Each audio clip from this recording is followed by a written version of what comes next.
Welcome to the Cultaholic Wrestling Podcast. You just fart? No, it's the chair. It's very squeaky. Look at you. You can't help but shag anything, can you? That's staying in. If you like a lot of wrestling on YouTube, join our cult. Hello and welcome to a new throbbing, thrilling, and hopefully exciting episode of the Cultaholic Wrestling Podcast. You're listening to us at tones of Maffew, Ross, and yes, Joel is still here. He passed the audition. How you doing, Joel? Not bad.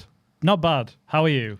Nice and hot and sweaty. It has been hot, hasn't insane it? weather we've been having this week. Yeah, it's been lovely, though. It's been a nice chill week. I'm very excited for the football to be back this weekend. Oh, baby. Football? I wish it Football? was- What does Ross know about football? I wish it was like 2 weeks further in the future, though. I'm ready for We it. need It feels to sign like a few ages. more players, Joel. You do, yes, Yes, you do. we Yeah, do. you do. Yes, we do. Especially if we get Mr. Yeah, not getting him. He's not going anywhere. course we Alexander Isak. This is like when Wrestler A was contract tampered by WCW Yeah, it in really is. 97, but didn't leave until something. I don't know. I'm too tired. You to did go- attempt there. We appreciate that. He's refusing to play. Yeah. So he's not playing for Disgusting. Newcastle ever again. I mean, can you refuse to play? I don't know. You wouldn't think that he's, When I you're mean, a he's under football, contract. The contracts don't mean anything, Maffew. Yeah, they really don't. It's Yeah. weird. Apparently, Yeah. you just refuse and go, Disgusting. no. Luckily, our contract says we have to come, no matter what state we're in, as you can likely tell. You can put the gun down now, Sam. We're here. The podcast started. Good, he's asleep. Good boy. Good, because of the heat. You'll be feeding Sam underneath the table, but how have you been this week, Ross? Absolutely terrible, Maffew. Went to Oasis last Friday, had a great time, then thought I got the big vid, the big COVID. Oh, no. Had a cold, but also the body aches that happened after the old vaccines back in the day. So I was like, it's yeah. COVID. Did a test on Tuesday night. It's not COVID. It's just a heavy case of man flu, which we all know is worse than regular flu because we are men.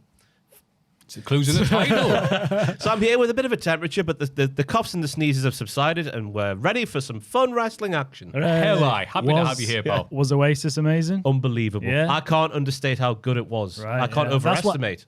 I can't. It was very good. There we go. That everyone who's been that I've talked to has said it's the Right. best thing. ever. 2 hours and 15 minutes, not a single bum note. I've never heard a drum kit like wired in like that. The sound was bone rattling. Oh, I couldn't believe how good it was. Richard Ashcroft as well. Oh, yeah, before yeah. Oh, Oh, my okay. goodness me. He played the 4 songs and then got off. Fair play. Fantastic. Yeah. It's crazy to think, like, imagine even a few years ago saying Oasis are going to get back together, there's going to be no drama, and they're going to play great. Unthinkable. They're professional wrestlers, Liam and Noel. 100%. Yeah, oh, yeah. No, they did that hiatus on purpose because they're going to rake it. Oh, yeah, they And knew then what they were doing. They'll finish the tour next year and then go on another hiatus then, when they're in their Yeah, yeah, 60s, do one more and then that'll That's be it. They're turning to Kiss. Now, this is our retirement tour. Yeah, it's just Shawn Michaels and Bret Hart hugging each other on Raw Yeah. all those years. Yeah. But I did use my illness to my strength this week because I watched Back to the Future 2. And I've got a big statement to make. Oh my Go god. on, go I, on. Ross William Twelve, Oh my Say god. it, say it. believe that Back to the Future 2 is better Yeah. than Back to the Future 1. High five. I have no. High five, guys. I have this opinion. I'm so happy you have I've this. no problem with that. Yes. That's- The fair first enough. half of Yes. Back to the Future 2, I was like, what is Maffew talking about? This is slow. But then the twists and turns in Yeah. the second half of the film, Oh. I was on the edge of my seat. And that's just because of the sweat. But anyway, my Yes. God, what a film. It's the perfect sequel, isn't it? Yeah.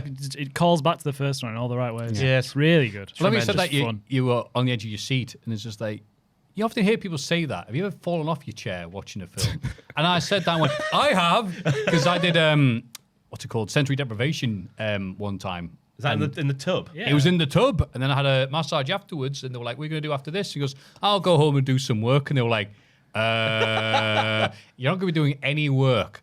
And they were right. Wow. So I sat off on the couch watching whatever was on Amazon Prime when I back then, and watching films I've been wanting to see for a while. And I sat down and just like melted onto the floor, looking up like that. It's Wow. fantastic. You were that relaxed. It was great. Oh man, I want to try. 4 it. films went like by like that. Thank you, sensory deprivation. I watched 28 Years Later this week. What do you think? Oh, great! Yes. Really liked Oh, the good takes this week with the films.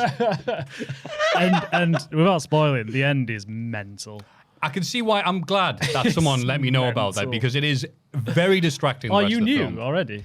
Yeah. Oh, Someone I gave me- no, I'm avoided it. really glad though, because I would have been like, Wow, what a great... Oh, this is the bit, right? Okay. I loved it. I love the end. It's so bonkers. A lot of people know the end, like when they're saying about what you were saying the other week. Oh, you know that one bit in the book? It's like, I know what you're talking about. I know what you're talking about. I know what you're talking about. Yeah. But yeah, so we've had good viewings. And hopefully people listening and watching this will have good viewings because we've listened to feedback last week that said, my eyes, of the background, which is all lines, which isn't that good on a small... what they call phone screen. Thank you, Maffew. So we've got a little bits of illustrations and art up to make it a bit easier on the eye. So we're all feeling Neil Buchanan-ish this week. We've got the Dead Man and also the Undertaker, Randy Savage. Yeah. See, we bashed Hogan for being dead, and I was back on the podcast. ECW, thank you for doing that song. ECW One Night Stand poster we've got there. Russell Taysom, the lovely illustrator themselves, is lovingly provided those. If you would like to provide some of your own art, we're more than happy to take some, but we're not taking AI because it's crap. Yeah, Big Bill said we asked for a Don Callis and Kyle Fletcher-esque portrait of the three of us to be sent in last week. No small ask, obviously. Oh, of course but not. Big Bill sent one in, but it was AI. We can't condone the use of AI here. We can't. Well, Sam was like, I don't see the problem. So he submitted this picture of Scott Norton. Yeah. That's him there. It's like he's died. Yes, Scott Norton, who is alive, who did not die.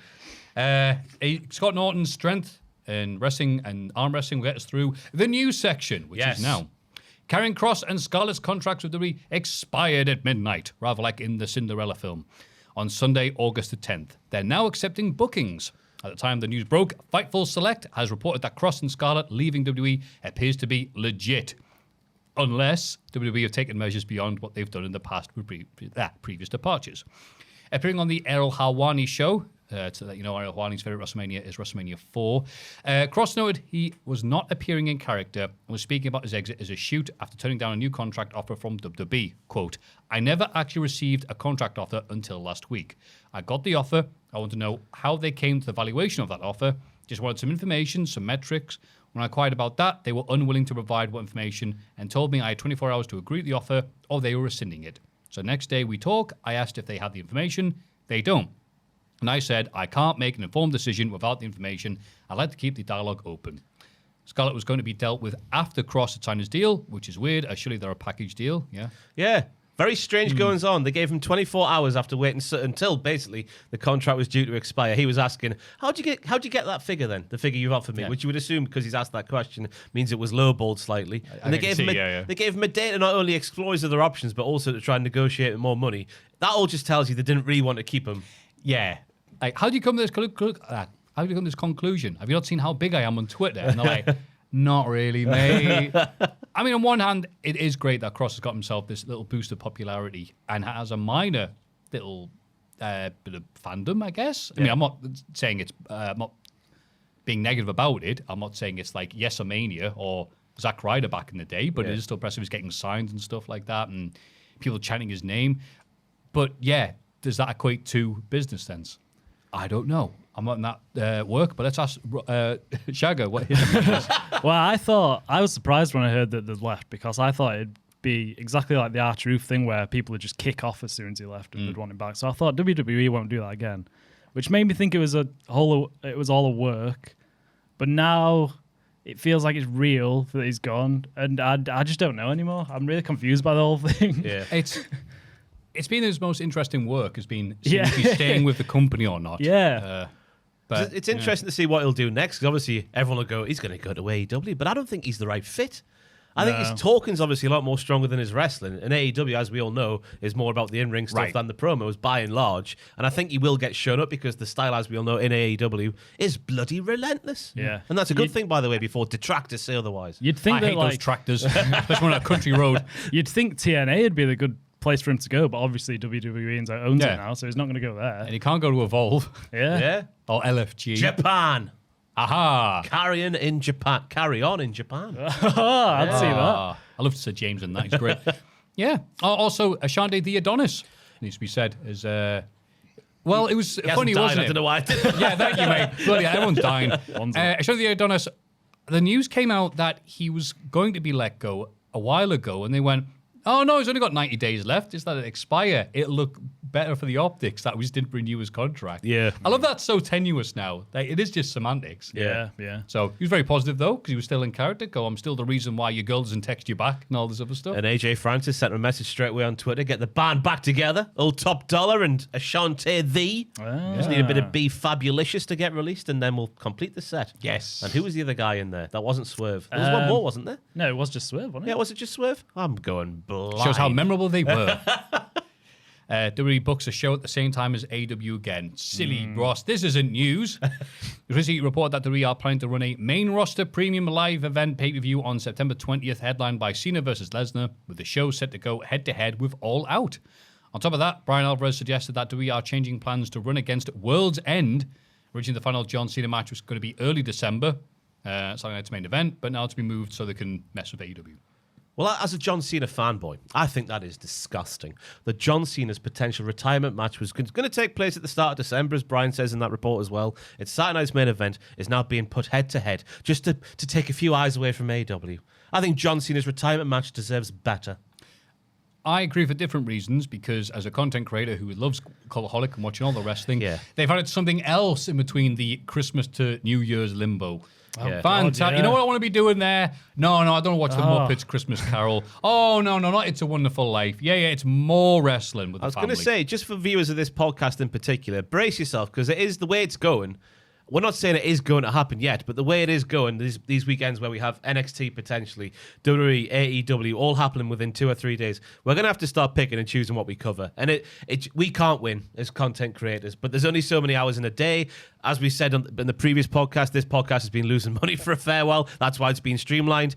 So we can't win, and we're going to upset some people, and that's all the WWE's fault, apparently. That's right. Them. Yes, we're going to blame them. Yeah. The thing that we watch and follow, and it's the reason why we have careers. Yeah, but it is they're counter-programming, aren't they, for the thing they don't count as competition, apparently? Yeah. They want to get them out of business, don't they? Apparently so, yeah. But Well, it isn't. It makes sense from a business point of view that they want to be on top. They want to make the most money. But from a viewer's point of view, it's a bit of a shame, innit? You want competition. You want more wrestling, but then again, just separate. If you are a fan of both, night. if you are a fan of both promotions, do you have the time yourself to watch one of the shows live and then catch the one after? Or are you having to wait a week to watch the second show that weekend? I think less and less people are doing that. I think it's actually, luckily, that a lot of fans don't actually watch the shows. They just watch the highlights, because it's like, how else are you going to do it? It's only the sad bastards like us. And we are here for you. Yes. Haha. Yeah, the John Cena one seemed harsh as well, because everyone's going to want to watch that. It feels like no one's going to be watching World's End. Also, another news, thanks to people like We Mad Rach, follows the channel, saying, Maffew, don't put the papers in front of your face so you can't be seen. Oh, okay, cool. Well, that's fixed. Naomi out for a while, it seems. Alvarez has reported on the Wrestling Observer Live that Naomi could be gone from the league for a long time. And he says it's just a rumor and we don't know what it is. Oh, okay. Thank you, Alvarez. I'll skip that quote. This week's podcast curse is already sorted then. Fantastic. Yeah. He says there's a company rumor that's going around, but he didn't say what it actually is. So no doubt that Cheers. This podcast will go live at 8 p.m. tomorrow. Sorry, it's gone live at 8 p.m. today. We do this live, don't we, lads? Yes. And obviously the news will be out there now, and we look silly. Of course. And we can't guess what it is because that's harsh. Yeah. It's a big What's wrong with Naomi? That's a fun bit. It's a big shame if she is injured, because she's on the best run of her career, I'd say. Well said. Yeah. And we know what one reason that she's not been out is that she was not bitten by a bat at 2 a.m. That would be Charles Robinson, who had to be pushed to the emergency room at 2 a.m. He wrote on Instagram, great way to start the morning. Morning? Bloody hell, mate, what a freak. 2 a.m. and got bit by a bat. That's right, a bat. 4 hours later in the ER and 6 shots. Hashtag animal attacks. Hashtag hospital. What freaking nature? Check out the hashtag hospital. Oh, wait, it's you, Ross. Oh, sorry, I Who forgot. doesn't check out the hospital hashtag on Instagram to see all the injuries and illnesses? I'm feeling a bit down. Let me get myself cheered up. Hashtag hospital. I tell you, he's going through the ringer at the moment, isn't he, Charles? He's got the big bump from Cena, the big bump that was before that. I've forgotten. Who was it? Was it Braun? No, it was someone. Oh, who hurt Roman? him? Was it Braun? Yeah, Roman. Spear? Was it Roman? I can't remember. Oh, he's had 2 big bumps on the wrestling, and now a bat's bitten him and given him Goldberg. rabies. Goldberg. Gun the match. Was, Of course. Yeah. I should have known it was him. Yeah, when he faked breaking his rib. Aye. Yeah. That's Or right. it might be real, who knows? No, that was But a he used rib. a stock image, yeah. He did use a stock image. Yeah. What a worker. What a worker. And we're working hard to make sure this podcast is good. So we're going to move on now. Do the thumbs up, Joel. Everybody get excited for the Cultaholic Hall of Fame. Hall of Fame time. In condescending order from last week, Joel's incredible achievement, 8%. Yeah, no, it's fair enough. I didn't stand a chance. It's all right. Sounds like a really I did bad it for film. me. Andrew is a proud foot fetishist, 18%. I am devastated. I am almost as devastated as Andrew was when I told him I was putting that in the Hall of Fame. Well, I was attempted to anyway. But what a week to go against because there was nothing stopping. Ross's legendary call at WCPW Loaded Episode 1. He's called him a nonce. Correct. He did call him a nonce without calling him a nonce. Genius. Yes. No. Who are you calling a nonce? It was Adam B calling Adam P a nonce, I believe. There you By go. saying We're using secret names so you can't see who it is. 74%. A lot of people thought the exact same as Ross. Wow, well done, Ross. Hell of a pick this week. Oh, I've got a dirty one this week, man. I was outside the office just now. Everyone was like, Joel, you should nominate something. So you know what I'm going to do? I'm going to take it and nominate myself. I'm going to nominate the NordVPN advert that we've done here at Cultaholic. Wow, stealing it. Just so Joel has to now play it for Maffew. I should have prepped you, but I thought it would be nicer to drop the bombshell. I've already seen it. We saw it on Twitch, yeah. To be honest with you, I've not seen it, so I would like to see it. Yeah, if possible. Well, Yeah, it was a funny video where Sam's talking about the top 10. Well, I'll stall for time. Top 10. He just started to type on his laptop to try and work that machine down there. There's 3 different keyboards in this room. Bless you, This is mate. confusing. Oh my word! This is the worst Joel is googling ever. What keyboard is that, by the way? That's Yeah, I know, a very right? old one. And the screen's so far away. This is. He's doing it just to mess with you. All right. Okay, I'll get there. Yeah, Hold on. it's the video where Sam goes, well, Mike Graham. It's in here, isn't it? That's the one, yeah. Whereabouts? Stop, Here we Ross, stop. Nobody can be sure. Right. Yeah, I don't know if the speakers are on though. Yeah. We did not prep this. Well, at all. we're gonna do the voiceover because I've seen it. Yeah, in the video where Sam goes, Mike Graham allegedly threatened to hurt or kill Chris Benoit. No, that's not and I'm him, is like, it? no, he did admit that. There's lots of videos where he says he did it. And then later on, Vince McMahon's a picture of him going, Vince McMahon on all the steroids. I went, Sam, I'm pretty sure legally that's more dubious. I mean, he's right, but Yeah. Here we go. The top 10 worst moments from WCW 2000. There was none. WCW 2000 was great, Cultaholic. Exactly. What are you talking about? Kiss Demon losing his main event at Super Brawl.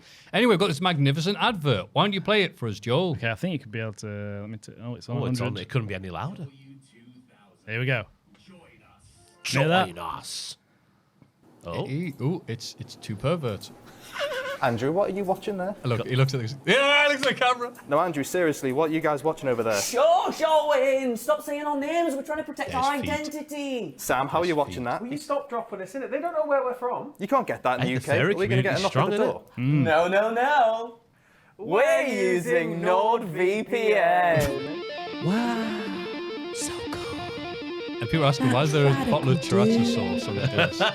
Ryan's obsessed with sriracha. So naughty. If you imagine the internet like the wrestling industry, NordVPN is like a You like giant it? digital that lucha it? mask No, that it's keeps your no, no, identity this is- hidden this is- online, this is the keeps all your advert. private information like banking and passwords Sam's saved from trying those to cut promo of a dastardly Liger dirt mask. sheets, and it leaves no digital footprint I like behind. his mask, So the horns are basically, like if you're looking arms. for a lightning fast tag team partner in these trying Well, that's not a tiger. times, Or a NordVPN liger. has got That's your a good back. point, yeah. Not only does it look Well, after your you had data two and chances of getting that safety, right. it also lets you shift your virtual location with one click use to this if you access like watching content and adult streaming entertainment. services exclusive to And you're in other the UK, regions, for example. often saving you a Apparently, you ton now have of to put money in the login details on process. certain Did somebody websites. I say wouldn't cheaper know. PLEs? Oh, One account yes, can I've be heard used that on as to well. Bounty 10 location in a different devices. country, So no matter yeah, they what don't you're do that. using, Yeah. Nord's going to be there waiting for the hot I think tag. VPN.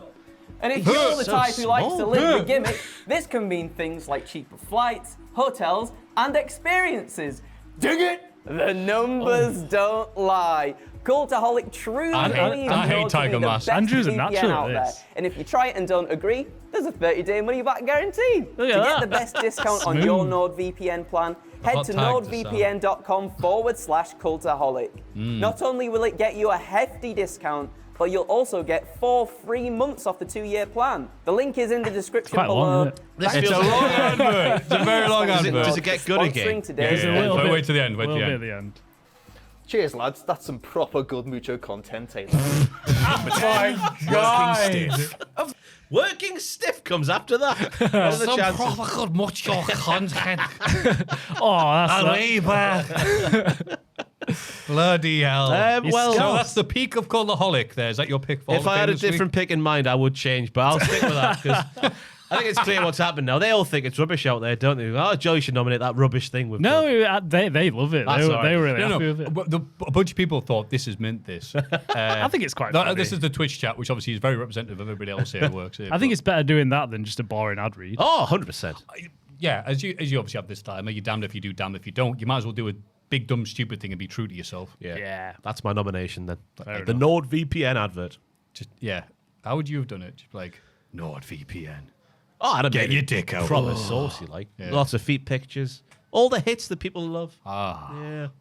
Yeah. Well, thank you for your penny for your thoughts there. I was second place. Fantastic. Well, I've had an incredibly boring, dull week this week where I got my phone fixed 3 times before I was sorted out. Three times? Oh, I could have cried. I was that mad because it got fixed and then another issue happened. So I'm like, wait, hang on. Is this where you go to a dodgy garage? And it's Yeah, like, it sounds we'll it. fix your transmission, but oh dear, pop. Oh, your wheel's busted. Yeah. No, and the guy was just like, I don't know what's wrong with it. We'll fix it for you. I'm like, oh, thank you. And we weren't like asking for more money. I'm like, well, I'm not going to give it to you. That was broken when I came here. And after the third attempt, I just basically cut a promo on my phone back home and goes, I'm not going back. So you can either fix yourself, so to speak, like Christian and Edge, I guess, or you can sail out the bin. And after a few thoughts with me and my little hammer, it started working again. Because I was just completely tapped. I was like, I'm not going back to the same shop. No. What did you have your dick in your hand for? Sorry, you just said you and your little hammer. I was like, what's happened there? That's confusing. Me and Greg Valentine. So is it all good now? Yeah. Oh. It's weird. I had to cut a promo. It fixed And it itself. worked. I had the ability. The power was in you all along, Maffew. Fair enough. So that was a boring story. So I'll have to say, oh wait, no, I've got to laugh. Maffew getting his phone fixed 3 times and then fixing it with a promo. Okay. Yeah, you know what? That wasn't even supposed to be the intro, but nothing's happened this week. It's been a boring week. Recreate the promo. It's just me going, well, my phone worked for an hour, and then going, boom, boom, boom, went, oh no, no. I turned to Ben Kingsley in Sexy Beast. I'm like, no. Let me tell you a few things about a few things, pal. I've been there 2 days on the trot. There are no more trots. There are no more days. This is your last warning. You had it. I am going to count to nothing, and you're going to work. And if you think I'm kidding, wait here. Bammity bam.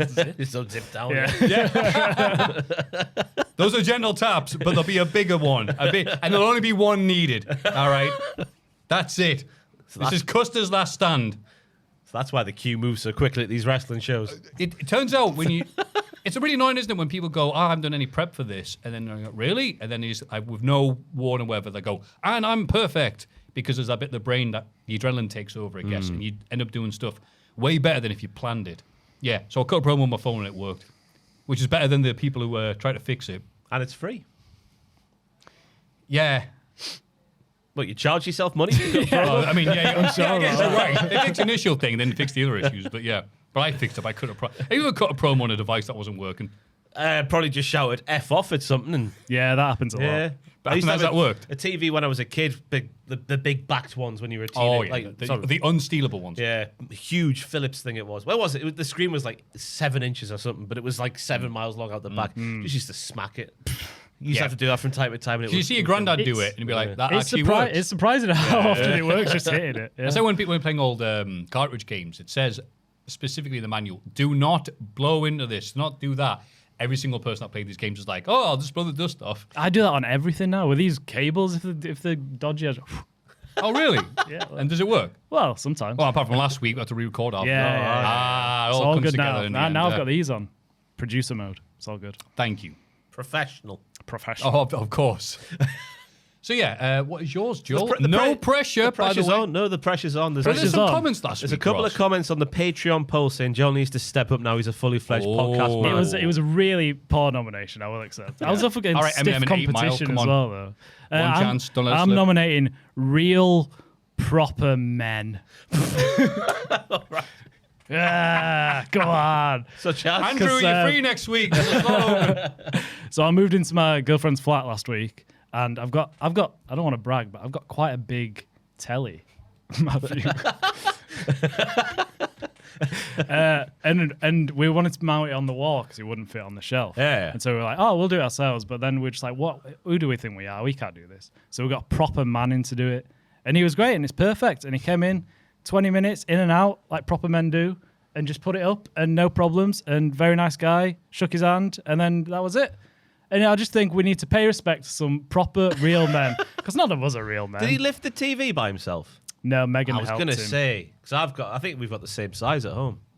Oh. A 75-incher. Oh, yours is bigger than mine. Oh, is it? Yeah. Aye, me and Mine's a Kayla. 65. Me and Kayla struggle to get... Ah, you're small. 75, pathetically that's- small 65-inch TV. That's almost too big. It's fantastic. Yeah, It's I like bet at the it is, I bet kinema it all is. the time. Yeah, Up I'm the a bit kinema. jealous. Yeah. God, you watched your Back to the Future Part 2 for the first time on that. Aye. Oh, yeah. But like, we want this. We needed proper men for this. Yeah. Putting this up. Oh, people have been asking, did Pacitti steal the TV? I think Pacitti bought one of the televisions. Oh, he actually did I then? think so, yeah. Oh, so that's not a joke? No, yeah. Oh, people Yeah, are I very think happy he- to hear I about think he that bit of bought it. law. The podcast one. Yeah, the old podcast The studio. thieving Tory bastard, stealing from the poor people I'm again. sure he paid money for it. Yeah, I'm that's not sure he stupid. did. I yeah. hope he did it as I go around his house and I'll smash his face in. Exactly. We don't want a TV here anyway. We've got and Oh, it- nothing yeah, for who even art. needs a screen? Editors Yeah. would always kick off, man, and say, "Oh, it's messing with the exposure of the camera. Yeah, it did sometimes. Why you put a TV there?" Yeah, it was annoying. Let's have dead space there and everyone will be happy. Ugh. Yeah, I think we need to pay more respect to real men I am with you. because we're not real men. I'm not with you. I can do handy stuff. Handy Sandy. handy stuff. We all know a handy Sunday. Yeah, aye, handy. Yep, I can do that. We've seen those Yeah. things in the public. Oh, whatever. Move on, Maffew. Yeah, when I had my nana passed away and I needed to get her fridge and freezer and other stuff out the house because my dad wouldn't deal with it because he was very traumatized. And also I found out ages later because I was looking going, my God, my nana kept this stuff in really good condition. Like this fridge and freezer looks like it's never been used. And it turned out like no one brought it up because it wasn't the right time to do it. But yeah, my dad literally bought her a new fridge freezer, separate things, the week before she passed. So then I was like, oh, bad timing that. No, Matthew, don't say that to your dad. He's very upset. But I was like, no, it's all right. So yeah, I had them all taken to a storage place. Well, I was in the middle of moving. And yeah, the guys that came around to do this, just the most, like, the one like Jack, it was like Tony Atlas or somebody came around. It was just a bunch of normal looking lads. Yeah. You know, yeah, all right. And then they had Yeah. like the fridge here, the freezer there. They were pushing something in there. And one bloke here had a phone. You know, put your phone in between your shoulder. And he's like, he's just there, tell our Sheila I want fish fingers for dinner. I'm like, bloody hell. Proper All right. working men. Yeah. Yes, And they're yes, like yes. not even sweating. Yeah. Amazing, aren't they? Yeah. To real men. Yeah. A dying breed in the modern day. Yeah. Us nerds Their have new taken woke over. cultures, whatever. Yeah, those are 3 good picks, I reckon. Ross, Cultaholic's NordVPN advert. Oh, I think that'll win. it'll be annoying if it does, Yeah. because people are going to be half split. They're going to be, oh, look, you're nominating yourselves. People are like, yeah, we're into that. So, Oh, I thought I was brilliant. yeah. But the other people won't be nominating for that. They'll be nominating cutting a promo to fix a phone. It can happen. And Joel's pick of, Real proper men. and you don't have to be Proper a real real man. proper man to vote at patreon.com/cultaholic, but you might need permission from someone who does pay the bills. And whilst you're there, you can also become a real proper Patreon producer. I've got the word, thank you. Like Reno He's from the 2200. Are we going back to the old ones? Yeah, why not? Yeah, we had a week off. I People forgot liked it. Richard Lees was there. Not to be confused with Robert Lee like I did last week. Oh, I was good there. Yeah. Up the Yeah, queue yours guy. yours for this is good, Maffew. Maffew did one before the pod. Oh. For Noah Anderson. Ain't no stopping me. Reno 2200. Try to make them as bad and awkward as possible. I was going to say, because ain't no stop me. No. I thought that's what because you're Noah doing. Anderson is perfect for that. So that's why I didn't do it. okay, Oh, Those right. Andy jokes. I And see so that's what why I you're didn't think doing. we were doing the podcast, Oh, but fair. here we are. Noah Anderson.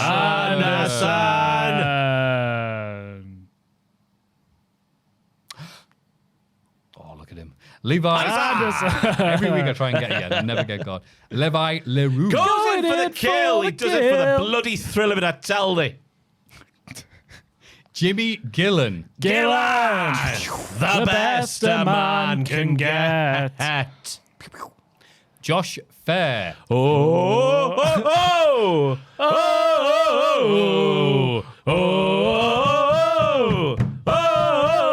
Josh Fair.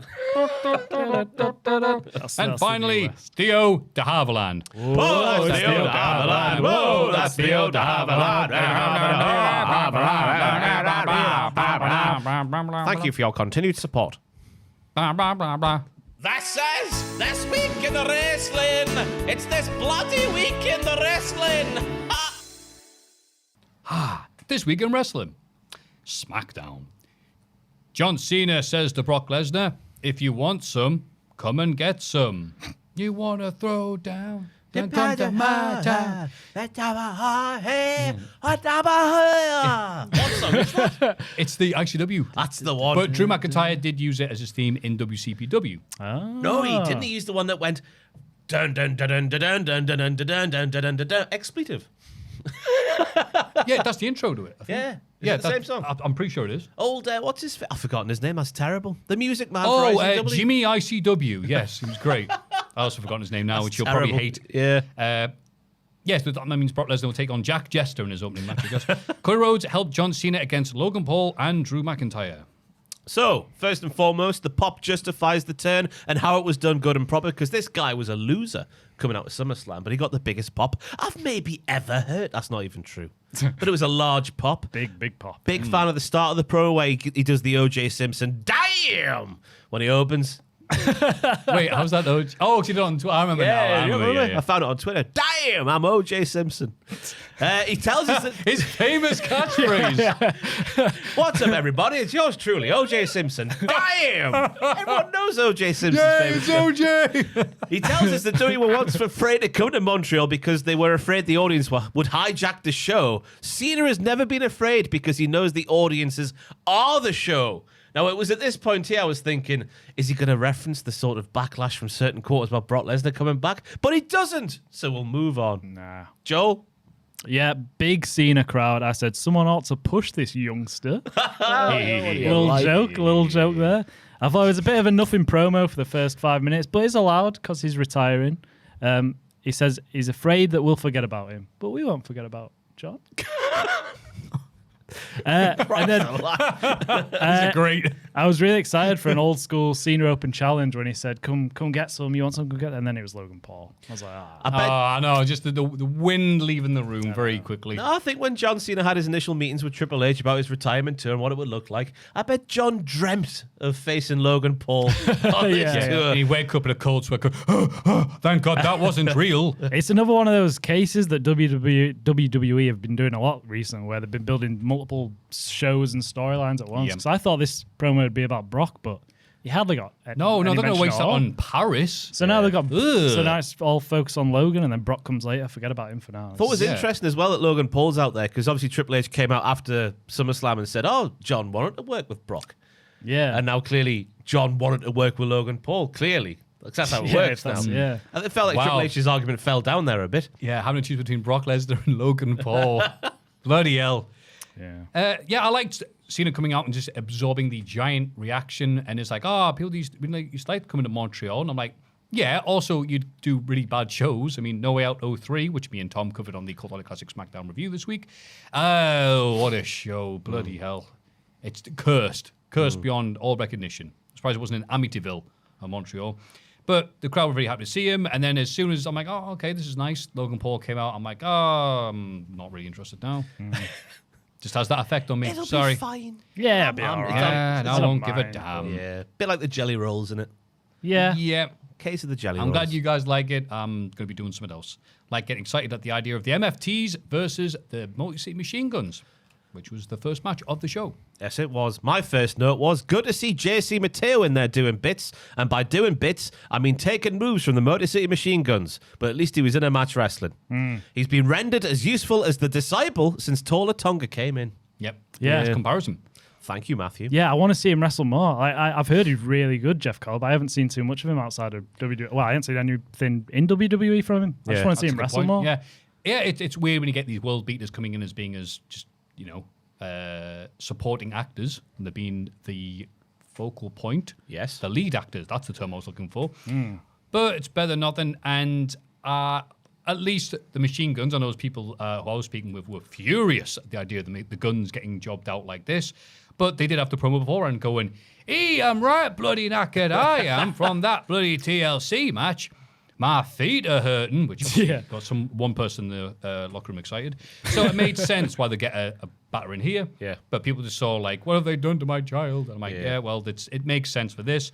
Don't really care about them as a tag team.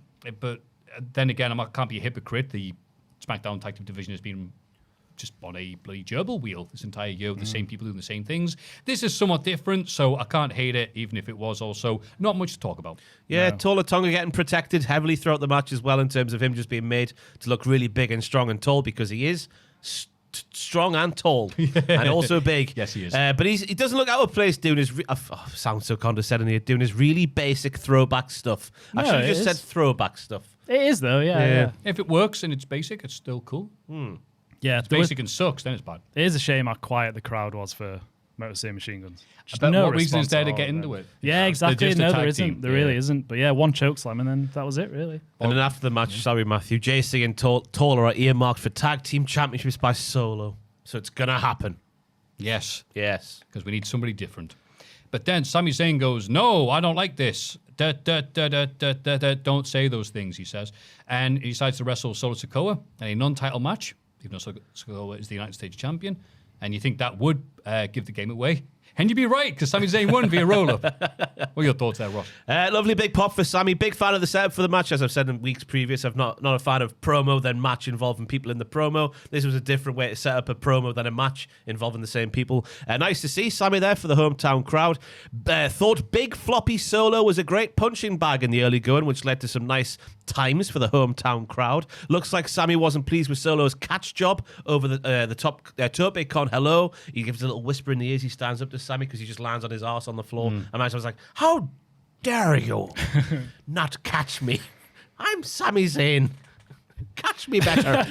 Damn, it's me, Sami Zayn. That's OJ's catchphrase. And then Sami turns into a lovely punching bag during the heel beatdown portion of the match before he comes back again to win, despite distraction attempts from the heels. I guess he's in the US title picture now, I've written down, as his main rival Kross is gone. Yeah. But maybe not gone, but also maybe gone. Yeah, I don't know. Yeah. I don't know. Schrodinger's contract. He's here and he's not here. And he won't Yeah. shut up. Yeah. Any thoughts? The crowd was alive again once that for this match. Sammy's still my favorite wrestler. Is he? Yeah, I love him. I didn't know that about you, I've Joe. loved him since the NXT days, and he's never left. He's great. I said it's interesting that if they're still doing the storyline where Sammy's like, I'm going to win a world title. What do you think the time frame on that is? When do you think he will do it? If Mania. he will do it, this Mania. Oh, yeah. Upcoming, yeah. I'm with you. What for a world Yeah. title? Yeah. I think they'll knock him down, then build him up post-Rumble. I think he'll win the Rumble. Jey Uso came out of That'd be nowhere and got a world heavyweight True. title. Exactly. That is true. Yeah. I don't know. I can't see it being that soon. How long do you want to wait, Joel? Yeah, Jesus, it's been over 10 I'd love years. it. I'd love him to, but I just don't know. It feels like Punk and Seth's going to be a match for a title, and then maybe Cody and maybe Maybe that's Sami, why he's maybe flirting Sami. with SmackDown then, if Punk and Rollins are going to be one. Right. I can see Sami being the backup in case one of those two get injured. Yeah, fair enough. Yeah, It'll yeah, be a definitely. plan B, but it'll be an amazing plan B. But yeah, it seems like he's going for the US title, so it's on hold for now. Or he might not be, because Raw. Well, no, because, yeah, he is going to go for it, isn't he? Well, he's going for solo. Yeah. Yeah. Yeah. Yeah. Noises. Yeah. Chelsea Green crashed Alexa Bliss's birthday celebration, and then Charlotte Flair defeated Chelsea Green via cake to the face. Oh, yes. Oh, yeah. That is what happened. Joe, your thoughts? Oh, I just said I still hate this Charlotte Alexa thing. I can't get on board. I hate it so much. I hate watching it. It hurts. I said thank God for Chelsea, and that's all I had to say.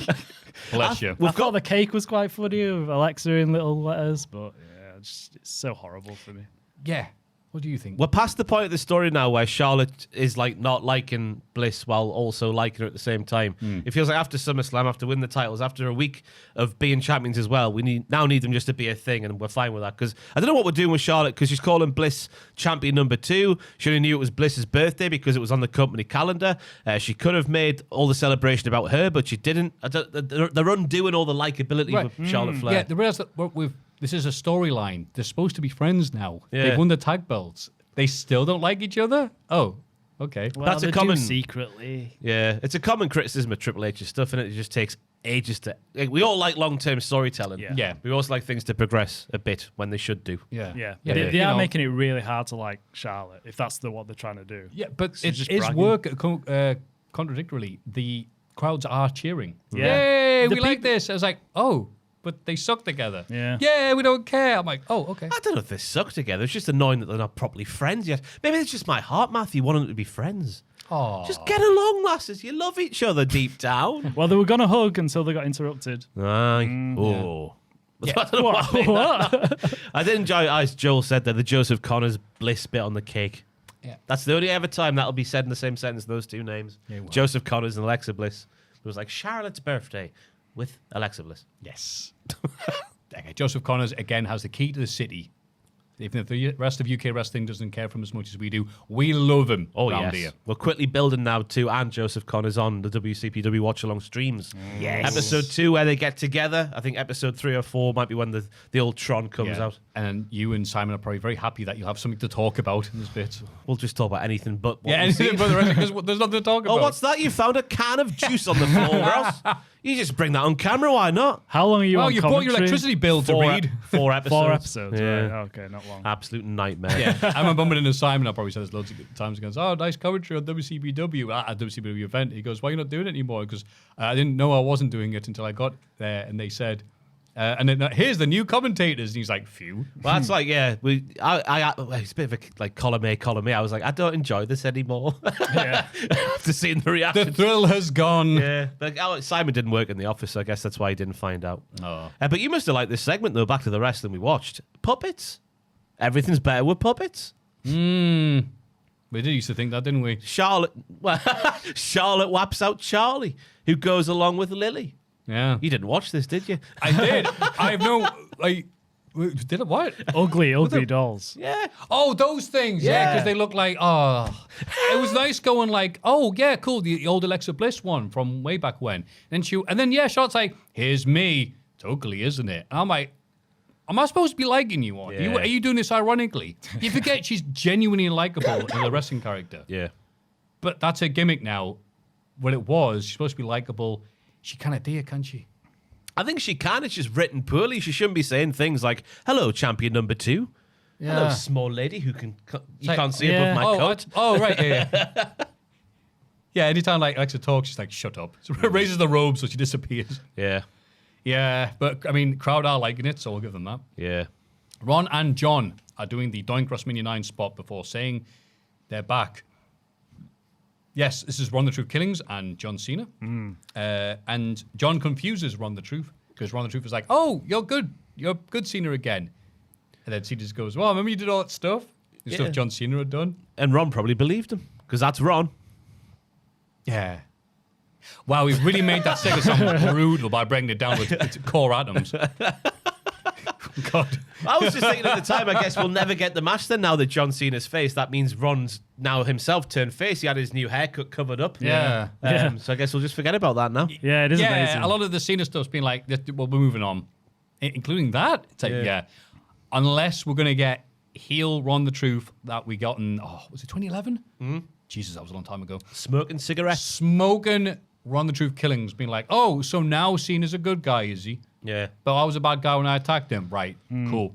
We're not going to get that. No, I don't see it. Incredibly wishful I don't see thinking, it. but we can hope. I said the Cena stuff is like kind of like the MCU stuff. You know how it's all like the I'll sit this one out. It's all self-referential and like, oh, look Yeah. how silly all this is. Look at the wizards. Oh, isn't that silly? It's like what he's doing now with all his heel run. He's just like, well, I remember that. Oh, that was all silly, wasn't it? It's like it's not being taken seriously, and that's fine, I guess. But I want Ron Killings, not R-Truth. It's so sad that we didn't get like a proper run with Yeah. it. Oh, sorry, we got rid of that guy that everyone loves. Oh, he's back now. He's not doing anything just to spite you. Yeah. It's like, look, Zack Ryder's back. Yeah, back to the hospital after getting thrown off the entrance ramp. Then undisputed WWE champion Cody Rhodes and John Cena defeated Logan Paul and Drew McIntyre via DQ. Any thoughts here, Ross? I didn't get to see this till Tuesday because of my illness. Therefore, lots of commentary had been removed. There was lots of like a 30-second portion of the match where Wade was speaking about not understanding French, but everything before that had been taken out and just replaced by the old vacuum of like 2006. Ooh. Oh, really? The old cheers from back in the day. I thought the match was well built too. Cena getting the hot tag. Bit house showy? Yes. Great way to send the people home? Also yes. But then the low blow comes. Damn the people's happiness. I'm writing this down live and in colour. And then we get the great shot of Drew kicking Cody's head through the announce table. Forza WCPW, I've written down for some reason. Vamos, vamos. And Joe Test... What? Joe Test sounded like a gobbling turkey on the impact. he did make an interesting noise, like. He made a very interesting noise when Chelsea went through the cake as well. It was like, Oh, God, he loved it, yeah. They should call him Joe Edge instead. By the Joe way, Test. with that cake bit, when Piper Niven slid Alba into the ring, I thought that was great. Oh, yeah. Just picked her up and just... Oh, they've been magnificent, the pair of them. Tactics. Yeah, the reason for the censoring, I believe, was because the Montreal crowd was saying something in French, which was F you, Logan Paul. yeah, I didn't understand any of the What is chants. that in French? It's that. That's when you say, pardon my French. Oh, right. You tell someone to F off. Because obviously your S word's a little bit of mild. Yeah. We can say that, can't we? Can we? Mild, yeah. Yeah, and I know that because in The Mask, he's playing a Frenchman, like Oh. Napoleon, I will divide and conquer. And then the police show up, like, freeze. He looks at the camera and goes, merde. Which is funny because it's a kid's film. I'm pretty sure it's a PG. It's like, hang on. In France, it isn't. I wonder if they had to censor that in the French version. Yeah, I would just say it just says the English equivalent. Yeah, probably, yeah. Le PG. But this was just an all right match. It's the bog standard SmackDown tag match that we get. It was perfectly perfunctory. I don't have anything much to say about it, apart from Joe's cum noises. Yeah. Yeah. I'm looking forward to seeing Cody versus Drew. I loved how Drew was staring at the belt when he picked it up. It was like he's tormenting him. Yeah. And then the Claymore through the table was great, yeah.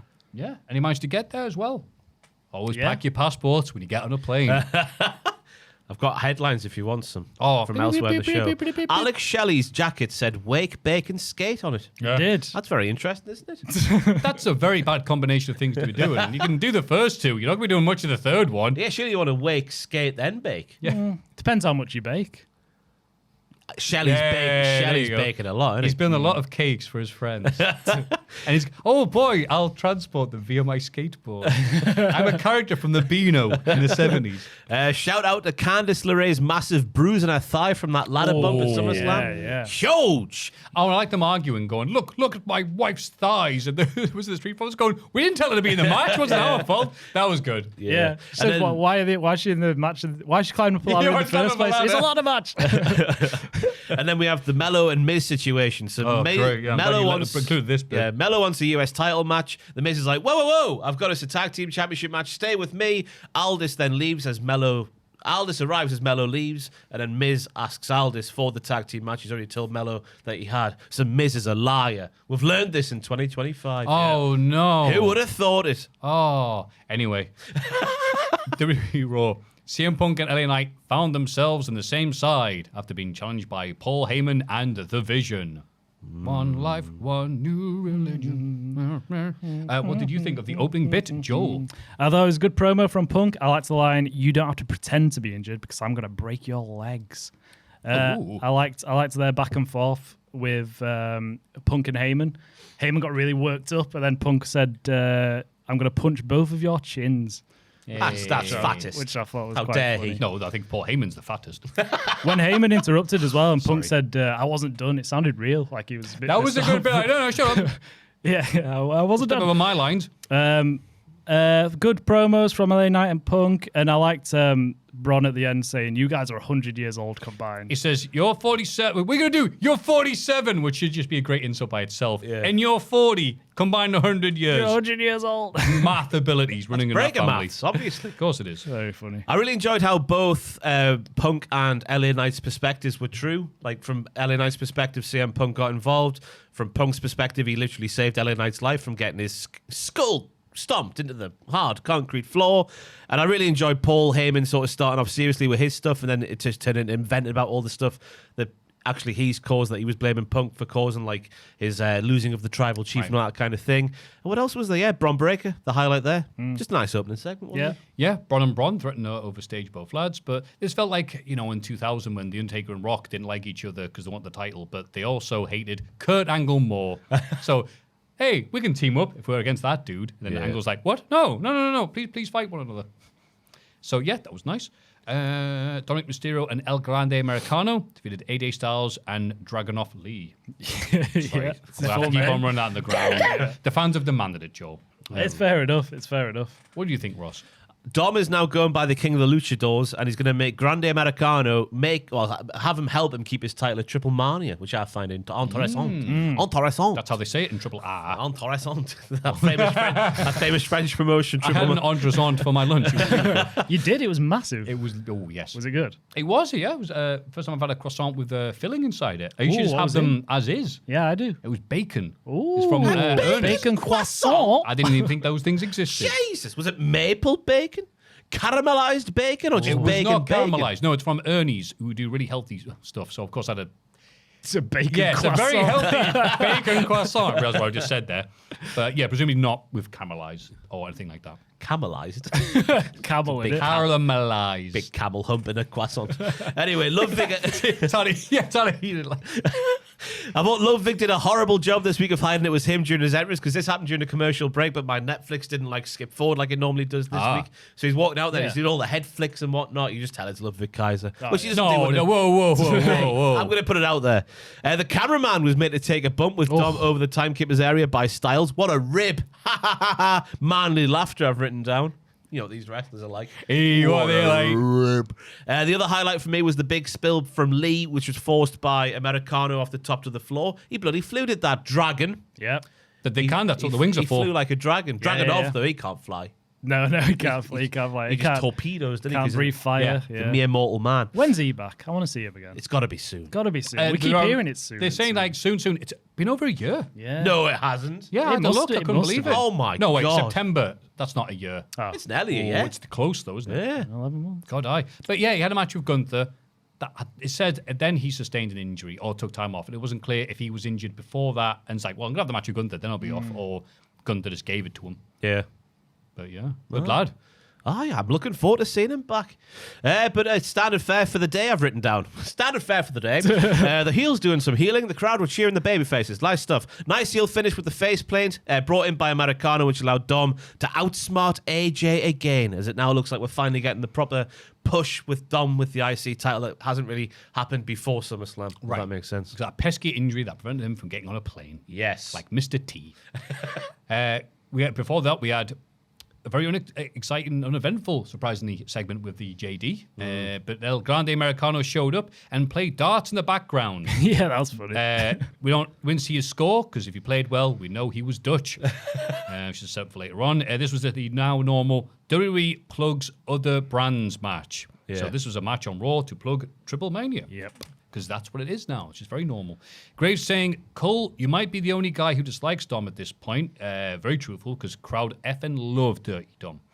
And the crowd were very loud for it. I enjoyed the monkey flip in the Styles Clash, the type of spot we got all the time from 05 Styles, which was only a few months ago, right? 2005, whatever. And just a good setup, but again, a big old advert for something else, which is very weird for me.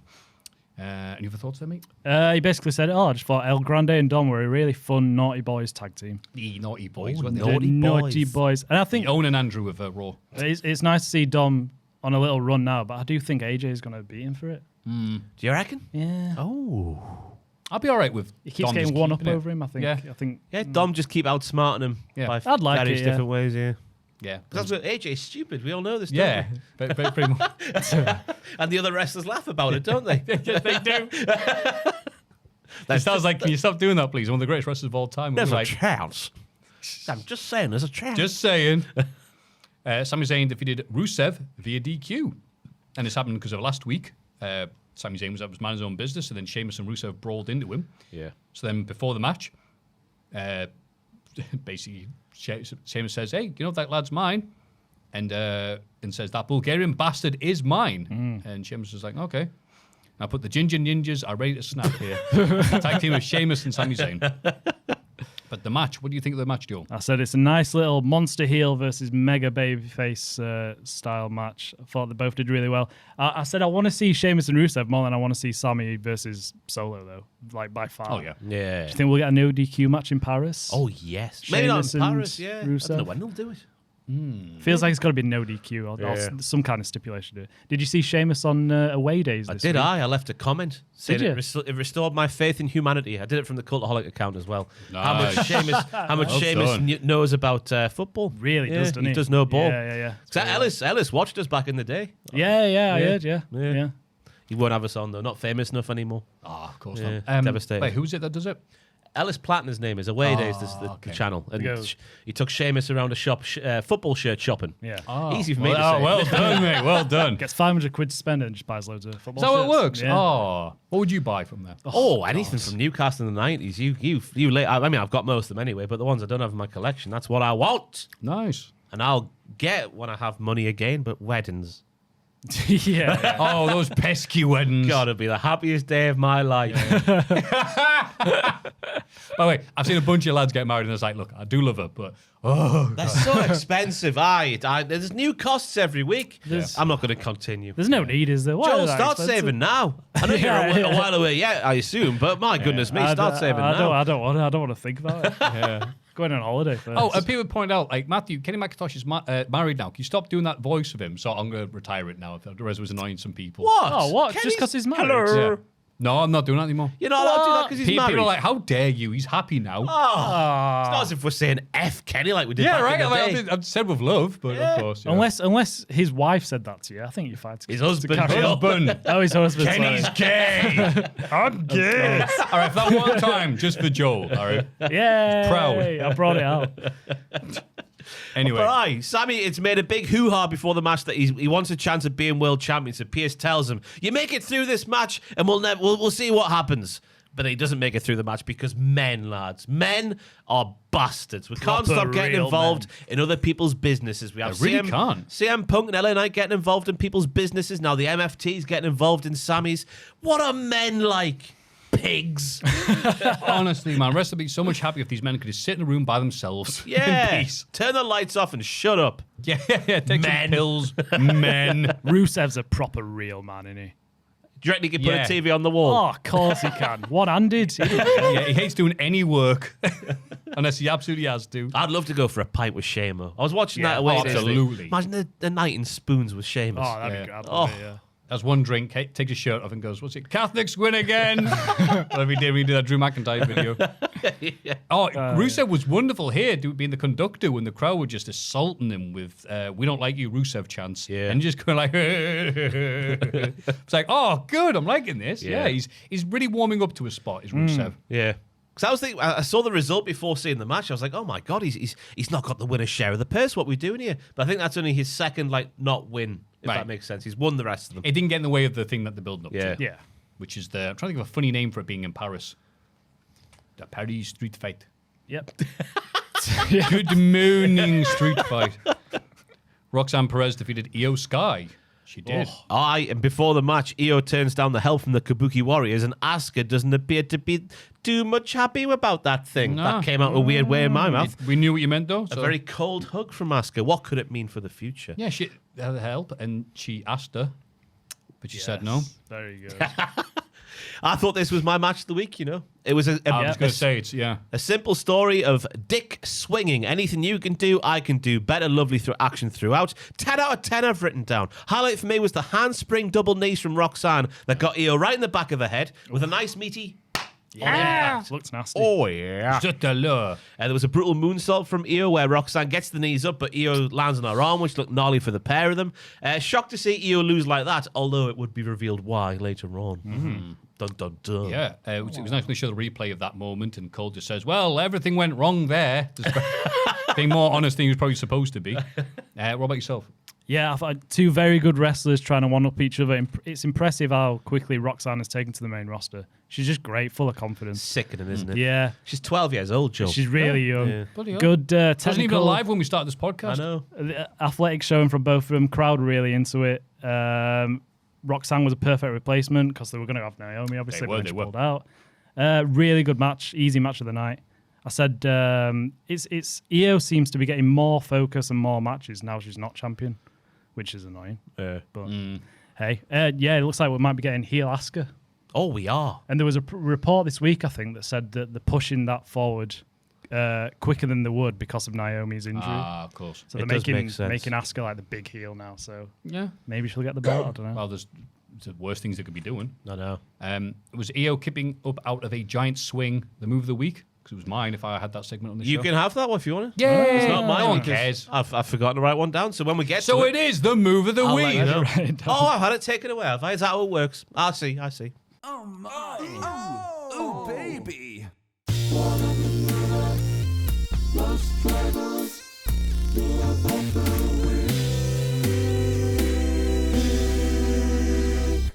I didn't realise that was a rule, but now I do. So I'll keep that in mind for future. Like good seats in the bus. If you don't take them, someone else takes it. But I'm a pensioner, Maffew. I'm 33. You're older than me. I forgot. Oh, you have to. Oh, so these seats are at the front of the bus. I see. Sorry. It's only fair. I did steal Joel's Hall of Fame this week. Yeah. Oh, that was going to be your Hall of Fame. Maybe. Oh. Surely it was, Joel. I don't know. I had my heart set on real men. Don't we all? Becky Lynch defeated Maxine Dupree. And I'm actually glad that they did the recap and explain why this was happening, because I openly went, why is this match happening? Oh, right. Thank you, WWE, for You don't remember the promo backstage last week? No, I don't. Where it looked like Natalia was going to face Becky, and she was like, no, I want ye. Pointing at Maxine Dupree. That amazing moment in history was forgotten by me rather easily, so I'm glad they showed a clip of it. What do you think, Joe? It went exactly the way I thought the match would go. Becky bullying Maxine, and then Maxine getting some surprise underdog offense in that frustrated Becky, which just made her more angry and made her tap. Not much to say about it, just a simple match. It did its job. Ron Seal. That's great, Joe. I'll take that as well. Ron Seal does what it says on the tin. I left it nothing there. left. You robbed it every few seconds. No, it's mine. I've got nothing left. The manhandle slam cowered into a stunner was slick from Dupree, who does continue to get better. I thought if this match was supposed to make us take Maxine a bit more seriously, it did do, because she did get a fair bit of offense in against Becky, but ultimately she is better as Becky in the kayfabe and probably in reality as well. I'm looking forward to now. The kick after the belt in Natalia means that Bloodsport Natalia needs to turn up on Raw, which means Tom Campbell needs to be watched while watching an episode of Raw, because who knows what he might get up to. Yeah. Go on. Bloodsport Natalia makes Tom go radio rental, so he does. I did not know this. Mother energy. Normal, like WWE standard Natalia, pink and black. That does not fit That's Tom. her theme, yes. Yep, that's how it goes. But when she goes on Bloodsport and starts going, yeah, and kicking. Damn, it's me, Natalia. Damn, it's me, Natalia. But when she starts doing that, Tom gets a bit hot and sweaty. I mean, I can see where it's coming from. I do like the blood sport. Yeah. Natalia's very good at it. So, yeah, this was all about building up the Biggie. Building up the Biggie. Yes, well done, Maffew. Yes. Yes, I'm from the valley. I'm from the valleys. If Becky Lynch was a biscuit, what biscuit would she be? Oh, I see. You've got no bits, so he's stealing from other podcasts. All right, Great question, fine. Ross. Becky the Biscuit. Ginger nut? Ginger I snap. was going to say, we all went there, right? But, is there any obvious, specific isn't it? type of ginger nut? Because I just get McVitie's. What's but a is ginger there- nut and a ginger snap? Are they the same thing? Ooh, I thought they were. She makes people tap out. So I'll go ginger. If they are different, I don't know if they are. Fair enough. I don't know the answer to that. I think she's a Lotus biscuit. You know the Biscoff ones? Oh, why? No. I don't know. What's a Lotus biscuit? It's like a Biscoff one, I think. Yeah. It's got like a Lotus. it's got like biscuit, layer of Biscoff, biscuit. That sounds nice. Yeah, I think Lotus is just a brand of Biscoff. Oh, right. I'm Yeah, they're thinking about quite- the Lotus aspect of this. Like, I guess wow. because they're quite like Is it orange. like an insect? No, it's just got Lotus written on it. Oh, a Biscoff. Do you only have a Biscoff if you're dipping it into something? Because that's the only time I've ever had a Biscoff. Oh no, I have it whenever. Have you had the Biscoff really? spread? No. It's dangerous. You haven't had Biscoff spread? No. Are you British? I thought I was. It's It's just a dangerous. test. Don't get it. Just avoid it. You'll have it too much if you have it in your house. Oh, it's one of them. Right, Yeah, right. Do you know what she actually is, Becky Lynch? She's actually Queen Elizabeth's chocolate biscuit cake, because that is covered in Irish chocolate. Yeah, you found it. Yay. I had to Google Irish chocolate biscuit. And it worked. Well done. It's the purpose of Google. It was nice to see Maxine Dupree on Raw, and she wrestles cool, and has that one face she does, which is like, oh, does that very well. Bailey says she can't remember the last time she felt pride. and sits here with nothing, even though she wants more Biscoff spread. She then feels her neck and her old heel shtick of ding dong and maniacal laughing can be heard. Oh. I thought this was all like dramatic and like, ooh, what's going to happen? And then immediately afterwards, Jackie found Lyra. How do you feel about that? Seeing Bailey like this? And Lyra went, I don't really care. To be honest. That was amazing juxtaposition. Like, who gives a monkeys? I thought I was a big fan of Joker 1, not Joker Part 2. Oh, no one is. Joker Part 1, the use of string instruments was very Jokerish. I'm putting my media studies GCSE to good use here. But it feels like a heel turn is incoming. And a different heel turn to what we saw before, potentially. Although it could be the same because they did use the sound bites from a previous heel run. Who knows what might happen? Yeah. Imagine if it was like a full-on Joker Bailey. Paint. Yeah. Guns. Oh, okay. Yeah, more wrestlers should bring in guns to the ring. I agree Robert with De that. Niro getting perished. Bailey, I want a no DQ match, but everyone go, no. She's got that gun. She's going to use it. Little people around the world, safe in the knowledge they know they were nice to Bailey back in the day, so they won't get killed. Michael Cole will be killed last. Yeah, Michael Cole's in the De Niro role, yeah. Have we got heat? CM Punk and LA Knight defeated Bron Breakker and Bronson Reed by D. Koala Bronson. Even Joe?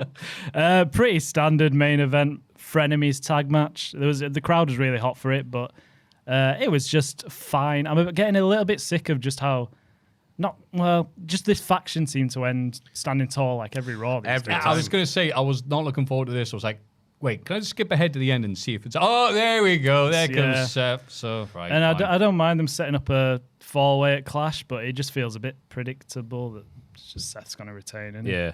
I do feel the finishes to Raw especially are too samey at the moment in terms of, as Joel mentioned there, the Vision standing tall every time in a similar fashion.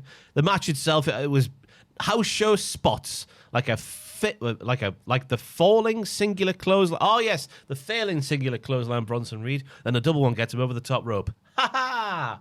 House show spots. I enjoyed it for what it was, but again, the end of it is just all the same. Rollins again lying, said he was off to the private jet. But Can't believe he lied to us. Yeah, Not stop. terrible lie. That's not fair. Yeah, I really You lied enjoyed to it. Sean Ross Sapp, you don't lie to us.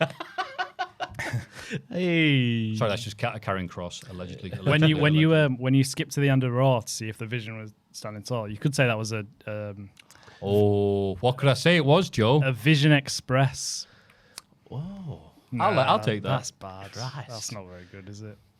No, I'm supporting you. That was funny. That was funny, Joe. Hey, I've got a good one later on. Have you? Yeah. What for? After the podcast is finished, he's got a funny joke. For Dynamite, I've got a good... you wait. I can't wait. I've been watching old Roseanne, by the way, the TV series. Roseanne Barr. That's Oh, it. yeah. What bar? A racist bar. But back in the day when that TV show was really good, and I used to watch it with my mum, and I'm an adult going, this is really funny. There's a bit where John Goodman, who plays the dad, is just like, oh, Roseanne, I had to give our young son alcohol. It's like, what do you mean you had to? And he goes, well, the prostitute was making him nervous. Like, oh my God, this is a very good show. That's great. Hey, classic Coronation Street's been uploaded to YouTube now. in like 20 seconds. But what classic? Like, it goes back to 97. So Whoa! Did they have the recording of the leads back then? There's a YouTube channel called I don't know, it's the Vault of Coronation, whatever it was. Anyway, there's full episodes uploaded. So I watched the one where the Battersbys arrive on the street. Wow. And there's what's her face in the I can't remember her name, but you'll recognize her face when you go back and watch the episode. They draw a Hitler stash on her. It's fantastic, and it's the woman who works in the shop, and Leanne and the other Battersby daughter. Right. They're in there stealing stuff, and they draw like a Hitler mustache on and funny stuff on her picture because she got Employee of the Month, so her picture's on the wall. All right. What a country you used to be. Imagine if that was done today. God, World War III would start. But what, over that? Yeah. Over the Battersbys? Yeah, the Battersby drawn a Justice for the Hitler dash, Battersbys. yeah. Fantastic scenes. Wow. Curly Watts was there. What a worky ticket he was. Oh, man. Christ alive. Are you going through them in order? No, He's good. The Coronation Street watch along. Hey, but I didn't realise that Fred was only Uncle Fred until it was revealed he was Ashley's dad. No, Ashley, his talks like this. Yeah. He was Ashley's dad, but back in 97, the episode I saw, he was just uncle. Apparently later on he reveals himself to be his biological father. Is it Right. It's crazy. That's It is crazy. You're right. Jack Nicholson had that in real life. And What do you mean? like someone was interviewing him for a film. He goes, "Oh, what's it like being like that person that raised you says their auntie is actually your mum?" And it's just like, "What the hell are you talking about?" He goes, "Oh, you didn't know?" Yes, I'm like, he'd been raised by someone who called himself his auntie, and it's just like, "Are you actually my mum?" It's like, "Oh yeah." It turns out there's a bunch of stuff going on, but he didn't know until someone came up to him. What? Really? Yeah, he's like, wow. 2 seconds. I think I'm gonna have a conversation with my mum, Andy. Here's Daddy. That's good. Yeah, Jack Nicholson in character is like, "Hi, you got something to tell me?" Anyway, NXT, which is more normal than the conversation we just had. Good Jack Nicholson, that, to be fair. Thank you. Nia Jax defeated Lash Legend. This was a very good time, but I was confused by the result.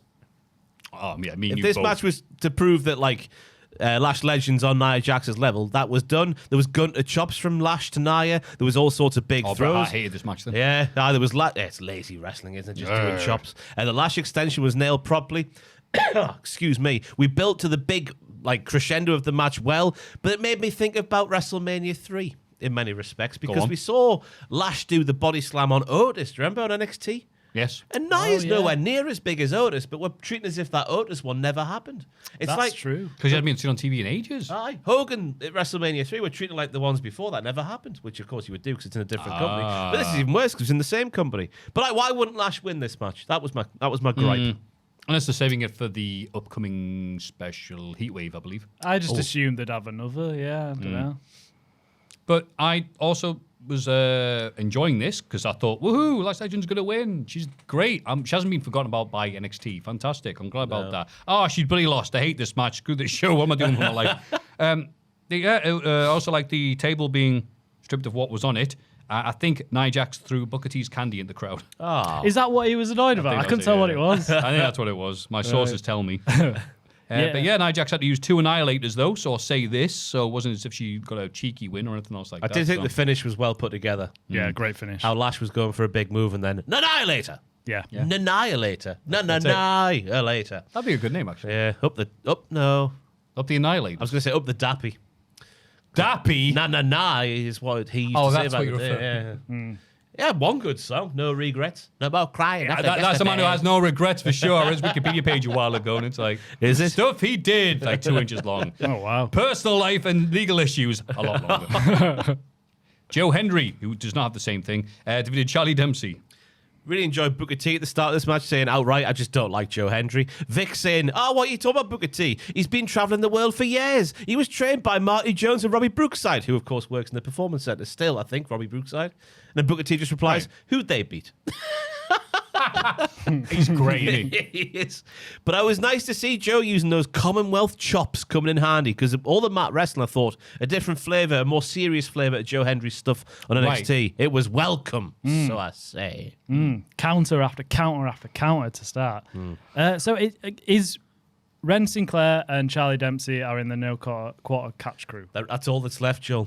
Just them two? Tavion and Miles have both won matches to leave. Okay. But now it looks like Ren might fancy Joe Hendry because Corey just Graves... a bit. Yeah. She was loving watching Dempsey get beaten up, so I was a bit confused, but I guess this is just her thing. She's a massive fangirl. It's not quite a hostage situation yet, but that's the way it's going. Right. I mean, he did pop out of a fridge last week. Yeah. That was good.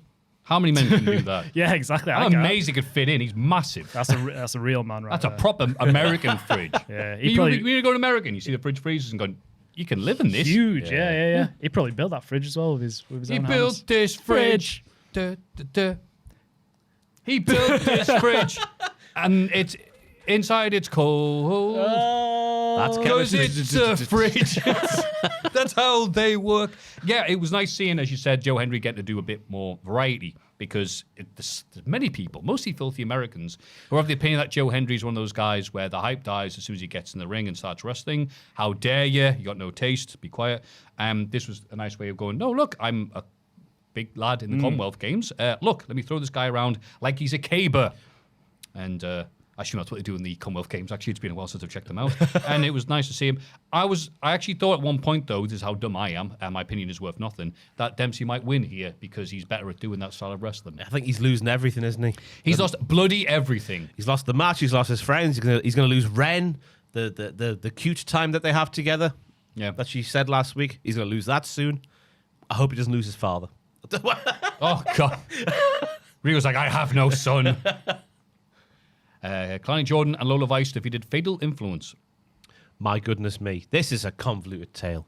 FI are not getting along with Fallon because FI are not getting along because Fallon answers JC's question before the match starts. Then we throw in Masha Slamovich and Ash by Elegance and her weird little friend into there as well. They're watching the crowd. Lola Vice signed a new contract recently, I've written down, and this match went war-tish when she got in the ring because her hot tag was good. Yep. Going so well, that final word. The rest of the match was good. Lots of nice wrestling. I'm using all the descriptors here. A bit of slapstick from the heels running around the ring before bosh! Big spear, I think it was, from JC Jane. Nick's interference sets up the fist from Lola, which then sets up the finish for Kalani. Just split up FI now. It's over. They're not getting along. Wow. They all hate each other. All these catty ladies. That's how they are in NXT. Yeah. As Booker T said on commentary legendary years ago, women just inherently hate one another. That And he's spinning, right here, damn it. spinning fist looks nasty. I liked that. It was, what-ish. I'm enjoying Booker T's commentary. I'm starting to get on board with it. It's been a complete revelation this year compared to like last 2 years where he clearly wasn't paying attention to any of the action. Okay. With Corey Graves there to help him, he's there. He's all right. I do miss him, though, from the prime NXT 2.0 days, where it was what he wanted to say, not what the show needed from him. What do you think about this? Well, I think that person's despicable. No, Booker, that person attacked that person from behind. Well, I mean, F the New Day. I hate the New Day. Yeah, Booker T just going like, even if he's been told that's the wrong thing to be saying, is like, it's my opinion. Yeah. How long have you been in the wrestling business, Vic? How many matches have you had? Not as many as me. Let me get on Just Eat before the show goes off Yeah, what do the you think air. of this match? Well, I think about chicken palm, to be honest with you. He thought that Lola kicking Jasmine Nix was a DQ. Booker. But Nick's I think he was on wasn't the being. outside. I think he wasn't being serious. Oh, Well, okay. I mean, that's always the thing with him, isn't it? They He get out. was also intent on getting Vic to say that Fatal Influence looks good when they were walking down the ramp. He was like, say they look good, say they look good. I think Like, my it's- wife's watching. My wife's watching. Shut up, Booker. So great. Yeah, they're genuinely fun to listen to now with the three. Yeah. Of them. Yeah. And I wouldn't have had this as the second best match of the week next to the EO Classic on Raw. It's nice seeing Lola Vice just have matches and get to do her thing. Because it's not. It used to be. I swear, like her style was all Latina ass, and she gets to actually have a match now as well as do that little spot. Yeah. She's not all ass. She's not Mrs. Ass. She's got everything. Right. Yes. You can tell they're really big on her. Oh, yeah. She's really good as well. And she's going to be at Triple Mania, right? She's having a match That was the there. other thing. It was another advert for another rebrand. Yeah. On the other rebrand. So, Yeah. yeah. With all the people from the other brands watching from the crowd. Yeah. Bloody hell. God. But it was a good match. It did go a decent length of time. Klein Jordan got to look good here as well. It's a shame she's a robot. But her one-of-a-kind split like a moonsault was nice. Even if I don't like them calling it one-of-a-kind, because you learned it from RVD, so that's surely two-of-a-kind right there. Unless he can't do the move anymore. Which is probably can, true. probably I mean, can. he's like He 80 can. He's still good. He still does his for the right money. that thing. That's his legs. That's the thing. Oh, right. That's his legs. Yeah, you have to explain. I'm RVD. I'm 2 foot tall.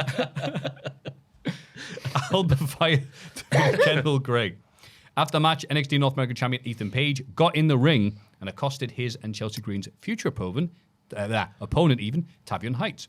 Only for Heights to reveal that his partner is none other than the LFG Season 1 winner, Olympic gold medalist, Tyra May Steele. And she suplexes the hell out of everybody. Yeah, Tavion's promo threatened to go off the rails there because after Ethan Page was fantastic in claiming a Scottish lass pinning an American shows Canada's dominance over the best America has. I like that logic there. Tavion comes out and says, the Secret Service heard about Ethan fighting a moose and lived to tell the tale. Why are not here to play two truths and a lie?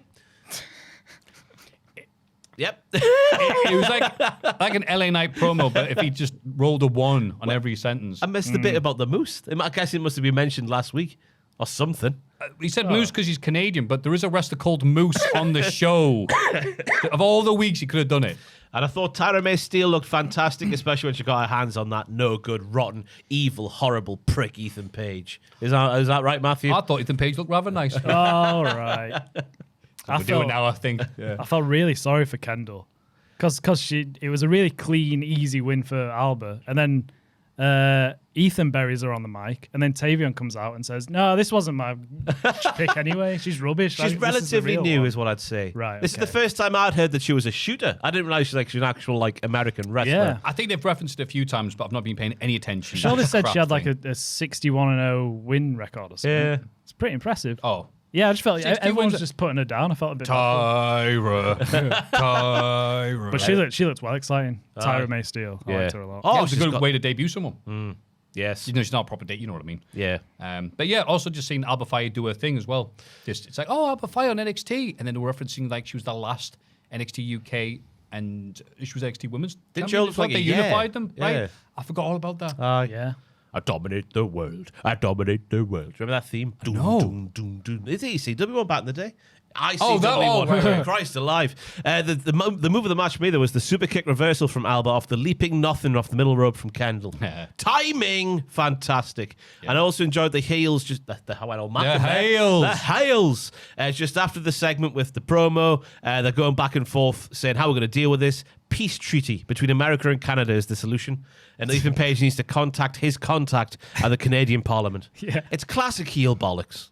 Up the NXT. And it's quite perfect good. for the type of bollocks, I should say, that NXT likes to put out every week. Oh, yes. Well done, Ethan Page. You are good. Whoa! No one's going to pay any attention to what I've gonna just say, said. what's I can say happened- anything I like. What's happened in the last week between you and him? Anything? I think a balance if your pure negativity. Shocking like. What do you think about Ethan Page? I like him. See, even he hates him as well. See, I have to balance it out somehow. I think he's great. I think he's really good on the mic. It's Oh. funny. Stop saying just nasty things about him. Honestly, man. What's he It's ever do to Maffew's you? favourite wrestler. Yeah. No, I've heard. Yeah. Ethan Page's at home crying now because he eat Joel. Dark State defeated NXT champion Obafemi, Trick Willie, Javon Evans, and Moose. The actual Moose, not a Moose, in a main event.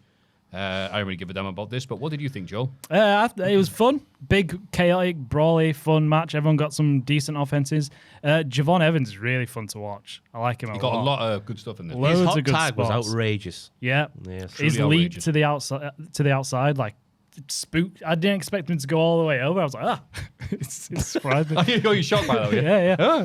There was some lovely frenemies offense at the end with catching Javon and then throwing him back into a double cutter. That was nice. That was my move of the week. Oh, I knew I didn't write it down, but right. it's already been taken. We Well, can't have two, Joe. right, It's well. already been taken. I don't make the rules. Can't believe right. this takeover. This is It wasn't tied unbelievable. down. It's going to be taken here. Right? I enjoyed Oba and Moose forcibly lobbing Trick over the top rope. That was funny.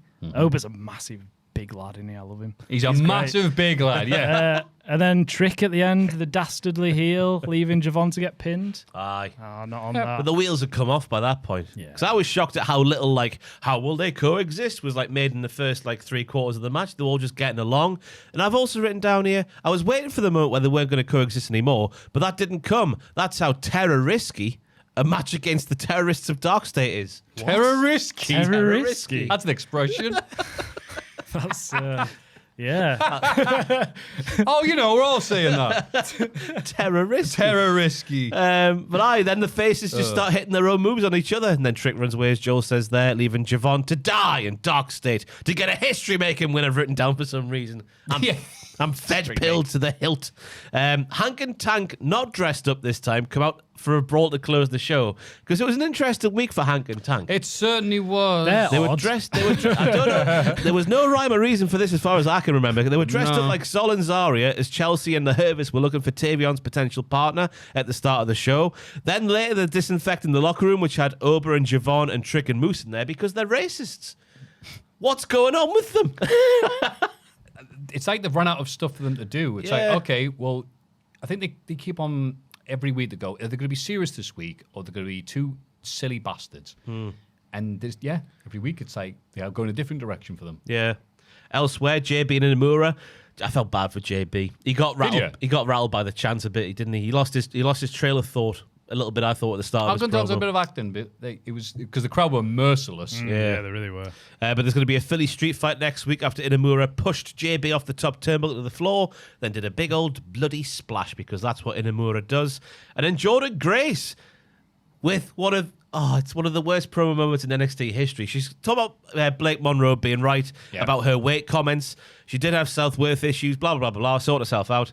Then she looks down the camera and says, to all the little Jordans watching, real strength doesn't feed on somebody else's weaknesses. I'm sure that she wrote to all the little Jordans watching. Yeah. That made my skin fall off. I didn't like Thankfully, that. I've put it back on. Yeah. I didn't, there's been so many weird segments in NXT. I mean, the Ricky Saints one last week was one of the dullest things they could have done for him. I thought, that was nice. I'm not one of them, but if I was, I'd be very encouraged. He's going to have another match with big Jasper Troy, I think, based off this. Yeah, they show did the as well. promos, and I'm like, oh, okay. Is that what they want? Spinning his wheels is old Ricky Saints at the moment. Oh, there's lots of wheels spinning. There's a lot of room on the wheel. Him, Blake Monroe. Yeah, look, Joe, spinning wheels. Yeah. It was a decent episode, though. Good main event. I forgot how good the main event was until we spoke about it. Javon Evans Yeah, at fun. work. I liked that, but Dark State they got that anti-charisma. Well, I'm like, Generic, I'm not. aren't they? Yeah. Up next, Dark State. I'm like, I don't care if you're wrestling Lutez, but They should make them go to Triple R and call them El Generico as a stable altogether. Hey, good, yeah, all of that's them good. called the generic. Yeah, the generics. The geriatrics. Yeah. Other And then the word. crowd go, badly translated. They go, that's really good for a bunch of old people. AEW Dynamite. Hangman goads MJF into cashing in his contract for a world title match at Forbidden Door. What do you think, Ross? Thought Hangman was fantastic here. You're going to break me? You couldn't break me any more than you can break out. You can't break out of your edgelord B-level movie villain routine, you SH1T. A fantastic line. Do you know how Seabiscuit... Yeah, 'cause you called him Seabiscuit earlier. Aye. He's like, yeah. Do you even know how Seabiscuit's story ends? He wins. You dumbass. I love that bit. Good on the crowd as well for adding he's a P word. We've been caught for the demonetization for saying the P word in full before. It rhymes with Gary Bussy. That's his name. Oh, we've lost it because of that? Yeah. Oh. Aye. The female. Gary Yeah, Busey. yeah, I understand. I did it all for the Bussy. I do like Gary Busey as an Bussy. actor. He's mental. My other main note from this segment, because I thought MJF and Hangman, but more so Hangman, were fantastic. It's just I wish Tony Schiavone was taken off commentary, and I say it with a heavy heart. Really? Wow. Because we get to the end of this segment, and it's like everyone's like, "Whoa, what a promo battle!" Well, more so from Hangman. What barbs Hangman had towards MJF, and Tony just goes, "What a moment we just watched." After a whopper like MJF is goaded into cashing the contract and being like goaded in by the crowd as well, I think that undercuts it. Just laugh at the prick for doing something he didn't want to do. There's too much of Tony. I mean, there's been too much of Tony for a while. Just going, that's a fantastic AEW moment, wasn't it, Taz? Oh, great point, Taz. I was thinking that too, Taz. Just when he goes, what a moment we just watched. I was like, oh, Tony. Right. Laugh at him. I didn't really notice it, to That's be fair. honest. Might just be I me. kind of zone him out anyway, if I'm being completely honest. I think he's better as the group that he's in with Taz and Excalibur. But yeah, him and Nigel's like, thank God Nigel's awake for two people. Yeah. You know, he just gets to rag on him. But yeah, he's less of him will probably be better. I'm not going to let that take away from the promo because, as I say, Hangman I thought was fantastic what he was saying. And yeah, it works eventually. Yeah, I really liked MJF. I thought he was the star. It reminded me he's one of the best talkers in the game. In the game? In the game. EA Sports. I enjoyed the whole in the game. I enjoyed the whole main character versus the main villain angle they're going for. God versus the devil. I like all that stuff. I'm looking forward to the match.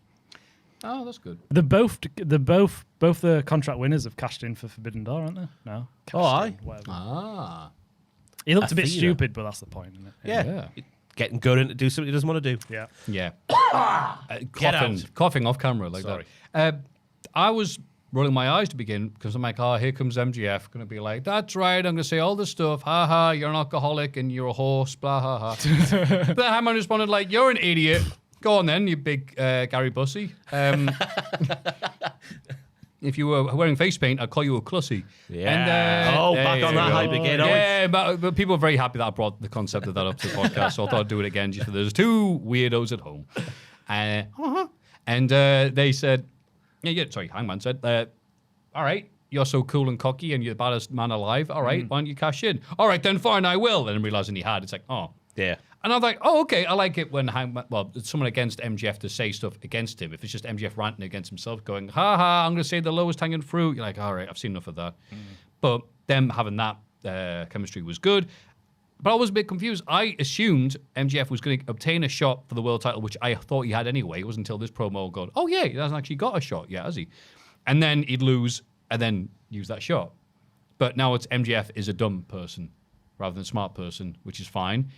I don't know if he has the Hurt business or not, because MVP's name got dropped a lot the past 2 weeks over, he doesn't want to do this, he doesn't want this. By the way, the Hurt Syndicate do not want MJF in the stable, which apparently was a real thing. And I'm like, look, we all know people are working everybody at this point in the world of wrestling, but I don't know if that's going to cause them to show up and help him and go, I can't believe you've believed all that. I think out of sight, out of mind would be quite effective for that one, especially because it's MJF. Got you all. Yeah. Got your nose. Then we got John Moxley defeating Kevin Knight by submission. After the match, Darby Allin brings a body bag to the ring, but ends up inside of it himself before being thrown around by Claudio. Will Ospreay is here to make the save and challenges the Death Riders to a lights-out steel cage match for Forbidden Door. Later, Will announces that Darby Allin and Tanahashi will be in his team. What? Yeah, We've got more names to come. Tanahashi, which turns out to be Kenny Omega and Kota Ibushi. What the hell is this? Later in the night, Moxie heads into the extras room for a conversation with those jobbers, the Young Bucks. Matt and Nick are announced for the Diddlers alongside Gabe Kidd, the master of Diddlers. No, the coldest white boy in the game. The coldest Diddler. Who on WCPW episode 2 that we watched on Wednesday, me and Sam this week, was clearly the warmest white boy in the game. He couldn't be more opposite to what he is I know, now so if he funny. tried. Really? Is that looking at baby photos of somebody, isn't it? I see Wee Mad Rachel. God, that sounded weird. I'm really sorry. My mum used to wait until my mates came around before getting the baby photos. Oh, out. of course. Yeah, you got it. Yeah. Wee Mad Move Rachel on. just started doing like bingo for the WCPW early episodes. Oh, And yeah. one of the things she put is you can clearly hear Maffew start a chant because all you hear is like, "You're a nut." I got told. Yeah, they said like you can hear me. I'm like, hear me do what? I'm like, there's a bunch of other people. They said, no, you can hear it's you. I'm Yeah. like, oh. I'm like, there was loads of people there. And I went, oh no, it's the first tape. No, there wasn't. It's just the first one where you start going, "How you doing?" Everyone starts going, "How you doing?" Just taking over the show. Yeah, it's before the podcast as well. He didn't really do that. I was just trying to make a Maffew The joke. crowd started chanting, woof, woof, moo, moo. But you can't hear when it's you because when you shout, you're like a bloody a dog. Deep voice comes out. Oh, it's Maffew. Scream for me, Newcastle. I tell you what, though, I was going to say, much like Maxine Dupree on Raw, which is a horrible comparison. If we were supposed to take Kev a bit more seriously than we did before the match, it worked because you got a lot of offense in against someone like John Moxley. It also, I thought it was a nice setup for a match because it's sort of like Moxley's facing someone who's a bit more akin to Darby Allin in terms of Kev's offense, but also it follows Moxley wanting other people to step up to his level, which is the entire first plot point of the Death Riders story. It certainly was. Thank you for remembering it. The match was back and forth all the way through. Mox wins with tactics, the knees up, off, an overzealous dive, and a gator roll submission thing, which I thought was quite nice. Yeah, I liked It was that. like an elongated bulldog, but from the front. Can you stretch a bull? Oh, no, I don't think about that. Don't stretch a dog. Unless it's got a bad back. Yeah. Don't stretch a dog. Especially because I'm thinking about the bulldog that's near me, that maybe the fattest dog I've ever seen walking around by itself. It is rotund. It's like, in Tom and Jerry where they eat an object to become the shape of that object. Yeah. It's like that sort of the barrel. Can't believe it. I thought it was a good match. Very similar structure to last week, but it was fine. So Knight got some nice offense in, nice drop kick from the apron on the outside, nice dive over the turnbuckle. Thought it was a good clash of styles. Good to see Darby back, good to see Ospreay back. He wasn't gone for long. I was going to say, I felt like there was no point in doing that promo, saying goodbye. I'm going to be back in a week. In a few weeks, yeah. Right, okay. Just don't reference it. it's another lying wrestler, surely. He's like, I've got Lying my wrestlers. C3 and my C7 off buggered. I need surgery. You suck my bullshit, bro. Yeah, he did that. He did that interview with Renee, didn't he? And he was like, and she was like, "Are you okay?" And he's like, "I'll be all right." So he's not quite. I don't know. What's But going now he's in a lights-out steel cage match. Yeah, Not only, What the hell? with not only him, Tanahashi. Tanahashi being in there is a strange one. Yeah, I hope he's careful. Yeah, Ospreay's like, oh, I can't wrestle the proper. Tanahashi's in there. Oh, be all right, I governor. reckon there's a chance Tanahashi might just sit on top of the cage and, like, you know, when there's sometimes in AEW just play the theme over the top of the start of the match. Just Tanahashi just play. Yeah, I was going to say air guitar the entire time. Here I am. That might not be the worst usage of him, by That'd the be way. great. I thought it'd have made sense to have Jet Speed in the match rather than Omega and Ibushi, but star power, I guess. Stars, yeah, stars. Yeah, I mean, it does. It's like, wow, the lineup makes you look, okay, that's going to be nuts. But it's odd because everyone's, again, I swear, it's one of these weird moments where you're like, is this the bots all talking to each other and trying to cause something? Oh no, this is Darby Allin getting his massive push against John Moxley. I'm like, yeah? You know how he's going to stick out by teaming up with Ospreay, Tanahashi, Omega. yeah. But it's just like, wait, this is the issue last time when people were going to say he was going to be a main eventer. We was teaming up with Sting, his retirement tour. So has he always got to have like a daddy to overshadow him? That's a good point, yeah. Who doesn't want a daddy to overshadow? I mean, when I put it like that, I mean, I'm fantasy booking myself here. But and also, Moxie had a nice match with Kevin Knight, who was just there to look good, I guess. They Ospreay, Maffew, Bailey last week. But I was just there going, are you not leaving, Moxley?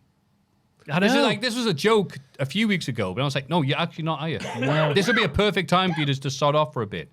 And I like John Moxley. But, Yeah, I love him. man. He's great. Maybe he needs the wrestling just to breathe. Yeah. Like that CM Punk promo from a few weeks ago. With Tony Storm and Athena watching on from the crowd, Windsor makes Sky Blue tap out to win a trios match that also involves Queen Aminata and Willow Nightingale on the face side of the tracks, and Sky Blue, Tekla, and Mercedes Moné on the diddler side. Oh, those diddler side of the tracks. I think Windsor's got a case of the Jamie haters about her currently. She hits hard, and I'm enjoying seeing her wrestle. This was a middle of the show, fun, mint tag team match, and everyone involved did well. I felt like Tony Schiavone there with such a weightless and bland comment. Oh, I really don't like Tony Schiavone currently. Wow, that is very negative. Athena and Mercedes challenged by Windsor and Tony for Glasgow next Yay. week. I'll be there. Maffew you will be will. there. Form an orderly queue, everybody. Yay. But I was just not much in the way of storyline. Obviously, with Athena and Tony watching, there was a certain amount of it. But no, it's just a good wrestling match, wasn't it? I don't know what else we can really say. No, fine. Yeah, it was good. Yeah, that's one of the things of the podcast being streamlined. It's like, should we go on for ages about this? No, we said everything we needed to say there. We've got lovely thoughts there, Ross. Let's see if Joel has anything to contribute. I said when at the start, when they were all holding hands, the spooky girls, Mercedes trying to join in and hold hands with him. She wants to be a Monet spider.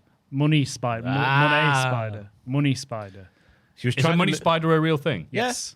What's a money spider? Just a little teeny tiny Yes. spider. Really? Common spider, yeah. Money spider? Money spider? I've never heard that before. All right, well, my joke don't work. That was my joke. That was actually, that was Ross Lady. I laugh. Because Ross is smart and I'm not. So Joel. I appreciate that. Thank you so much. She was trying to make the triangle of madness a square of madness. Oh, Okay, what's she shapes I like? get. That makes sense. But Do you think Athena's winning at Forbidden Door? please. I think she might, because she where might. it is. Yeah. Yeah. I know Tony's not from the UK, but you know, she was UK adjacent for a while. She was. That's a She weird beat way to- everybody. Yeah. In the progress and all that kind of stuff. Yes, she made progress. And she's great. Yeah, and she's She's come out so to Limp good at Bizkit Athena. break stuff back in the good old days. I'm like, my favorite wrestler is this person. It's Stoke versus Cope. Yes. Cope is on the way to beating Stoke somehow, some way. But FTR make their restraining order against Cope null and void by attacking him. Never liked them. Eventually, Christian Cage makes a save along with Spike. That one over 2 pages, by the way. Before handing the bat to his brother. Cope then hugs Cage, and the pair appear to be in a relationship again. They are fixing themselves. Sorry. 'Cause that's the pun they did when he went, go fix yourself. Yeah. I watch wrestling. Coldplay. Fantastic scenes from Stoke getting carried to the ring against his will. He goes for the spear, but big, strong Cope doesn't budge. Nice bit with the fan, who definitely wasn't a plant. I believe that was real. He's short and bald and gets no hose. And then I was shocked to But hear... enough about Cope. What do you think about I was Stoke? going to say, I was shocked to hear Cope say, is there any hose in this house? Yeah. Oh, There's some hoes in this house. There's some hoes in this house. There's some. There's a few ladies going, yeah. Yeah. And on commentary, Tony's like, well, I brought my garden implement with me. If he was there next week and asked the same question, would you go like, I'm here. I'm a hoe. I'm a hoe. Oh, yeah. Like, yeah, if I'm doing a podcast, of course I wouldn't, Ross. I'm a very sensible person. If someone, Cope's like, I love you, Cope. I love that you have 45-minute matches with everybody nowadays. It was weird that he was just like, any hoes here? Yeah, you? Would you do him? Yeah. No, not Oh, really. wait, hoe. Actually just turns into a pimp. Yeah. I can make that happen for you, dear. Come backstage. Get happen. Get those feet out. Oh, God. Yeah, so this is a nice setup, especially with that bastard son trying to attack his dad and it not working. Yeah. Yeah. Yeah. Good. The announcer called him Cope, but his nameslate was Adam Copeland. So what was his name? It's Cope. It is Cope. Still Cope. He didn't he thought Adam Copeland was too long. It was when he was facing Mox. I thought they reverted back to Adam Copeland when he came back. Did they Does not? this matter? Oh, I've just gotten used to it. Yeah, I've just fair gotten enough. used to it. The ledge end. Yeah, that spear attempt from Stoke at the beginning was really funny. Oh, I like Stokes' antics here. He's a fantastic performer. He's great. They started booing Cope at the start of the crowd because they love Stoke that much. He was in danger of beating him too much. I'm like, okay, mate. And then you're kind of rooting for FTR because they're just defending his mate. Yeah, you bully. But then, Cope and Christian hug it out. We've got Hardy's, Dudley's, and Edge and Christian wrestling in 2025. Shocking. Christ on a bike. And I'm sure I saw a stat on Twitter. I don't know if it's true, but the last time Edge and Christian teamed up was before Nick Wayne was born. Oh, there's a claim. They had one last time a team up on 05 But Raw. now I'm not sure if that's true. For some reason. I don't know why this is in my head, but for some reason Edge and Christian teamed up in 05 like the last time.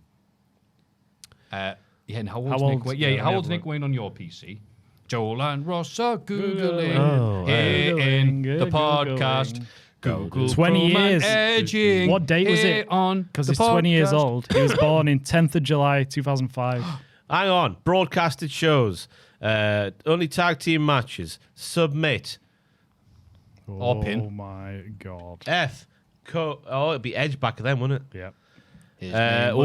Christian and Edge defeat Alberto Del Rio and Brodus Clay in 8 minutes and 15 seconds in 2011. Oh, right. Oh, there's 2011. Well, that's a lie then. Christian and Edge defeat Alberto Del Patron and Brodus Clay in 5 minutes 49 on the Friday night SmackDown episode 603.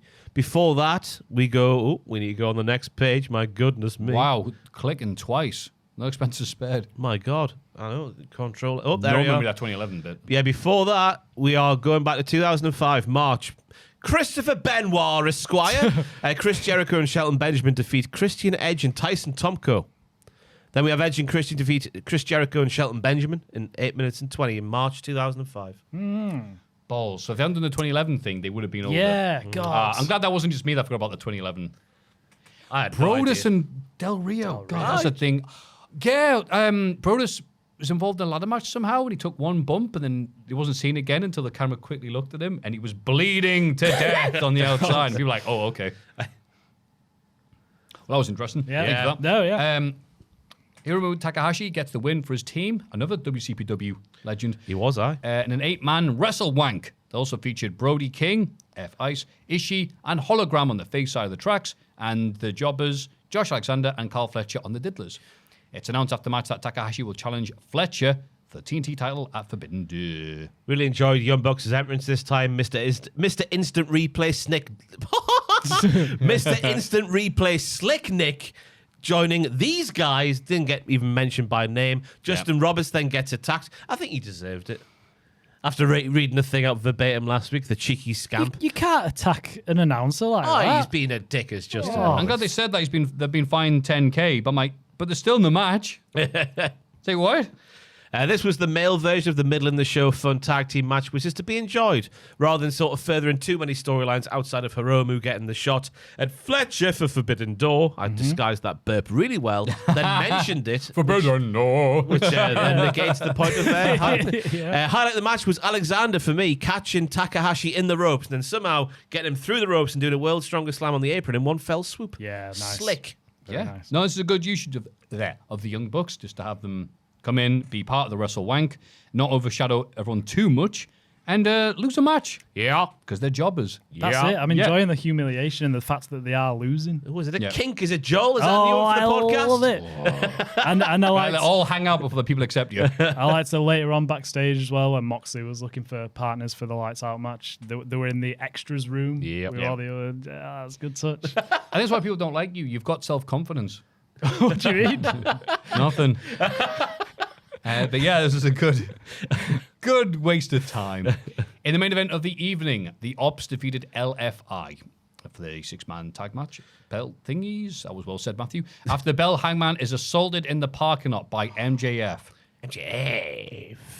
Yeah, because the trios was there. champions. Yeah, there wasn't not much to say about the match itself. It was just another nice match, just enjoyable wrestling action. The baby faces get the win, as they should do. Roosh is in the mud once again. And then obviously the bit with MJF snapping sort of showed a different side to him when Hangman was like, I don't believe you can go as far as me, you Gary Busey. That's the new thing for this, yes. Gary Busey. But it looks like MJF might go as far as Hangman, but we'll have to see. Yeah, because last time they had this, Hangman beat him. Yeah. On pay-per-view last year, I believe. Which I watched in airport. So it must have been... Oh, it's this year, maybe. I can't remember. Yeah, it was this year. I don't know. So it was VXV. Oh. I was watching it eating Eggs Benedict. Oh. Which I almost called a Begs Benedict. Because I'm an idiot. That was interesting. But yeah, more thoughts about that one lovely meal I had than the match here, because it was just, again, some nice quality action. Just big men slapping each other, yeah. It was, and Joe is back after being off for, a few weeks? He was all in, he was out, and he got attacked. So yeah, 4 weeks. Yeah. So he's off and fixed. Ospreay had 2 weeks off and now he's fixed. Yeah. Wrestlers, man, they're crazy. Up the stem cells. There was just a lot of tag matches on this show, weren't there? Yeah. Just a lot of Just just a very- good action, but nothing really to say about Yeah, it. very enjoyable evening's worth of wrestling. It feels like a cop-out to say that, but that's what it was. If you saw the show, I'm sure you'll understand where we're coming Yeah. Oh, absolutely. And doing it the streamlined way doesn't mean I go, AEW Dynamite, like I have been doing in the past. Yeah, it could just be a fun slice of wrestling pie. Absolutely. Up the pie. Yum, yum, yum. Any other thoughts, lads? It says Hook is coming back soon. Yeah, he had a little Tron thing play. A little Tron thing, a little vignette. It was like Batman. He was like, I'm coming home. Oh, that was what that was, right. It said H in the bloody thing in the sky. I thought it was like hologram or something. I didn't I get it. hope it wasn't. He was on the show. Oh, honestly, Yeah, because that's what I thought was weird. Because it went, I'm coming home. I thought it was the thing about Chicago. I think we were going to say like- Diddy there. That's That's one of his songs, isn't it? Yeah. I'm coming home. I'm coming home. I'm coming home. Tell the world I'm coming home. We should not be singing this, Joel.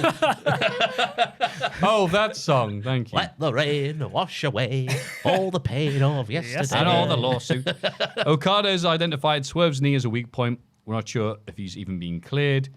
It was just like something, promo, bitch. Yeah. Yeah, I just if there was reports of them wanting to build that belt to be like up there with the main championship, wasn't it? The unified belt. They want to treat it like that. But this, it feels You like can they say that. It just it just feels like they haven't built to this match at all. It's just Swerve's done a promo, Swerve's done another promo. But is Swerve actually injured or not? That's I guess that's that's question, the intriguing bit, yeah. But meh.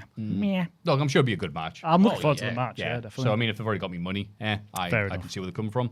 And I don't have any other thoughts there. No. Weekend wrestling done. Woohoo! Yay! Let's have a rummage in our mailbags. Mailbag. Oh yeah. Hello, Ravishing Ross. Oh baby. King of the Botch Maffew. Hello. And Joel the Shagger. Oh, hello. You've got a middle name now. Joel the. The. I had an experience in football recently where a player who I felt wasn't very good or nice in my earlier encounter with him. However, he ended up actually being a good guy and a good player. My question is, have you ever had a similar situation with a wrestler like that? If no wrestler, then just anybody. Love all you guys do. Keep up the good work. Current Cultaholic Championship wrestler Vlad Volkov, a.k.a. Tay2, a.k.a. Taylor from Winnipeg.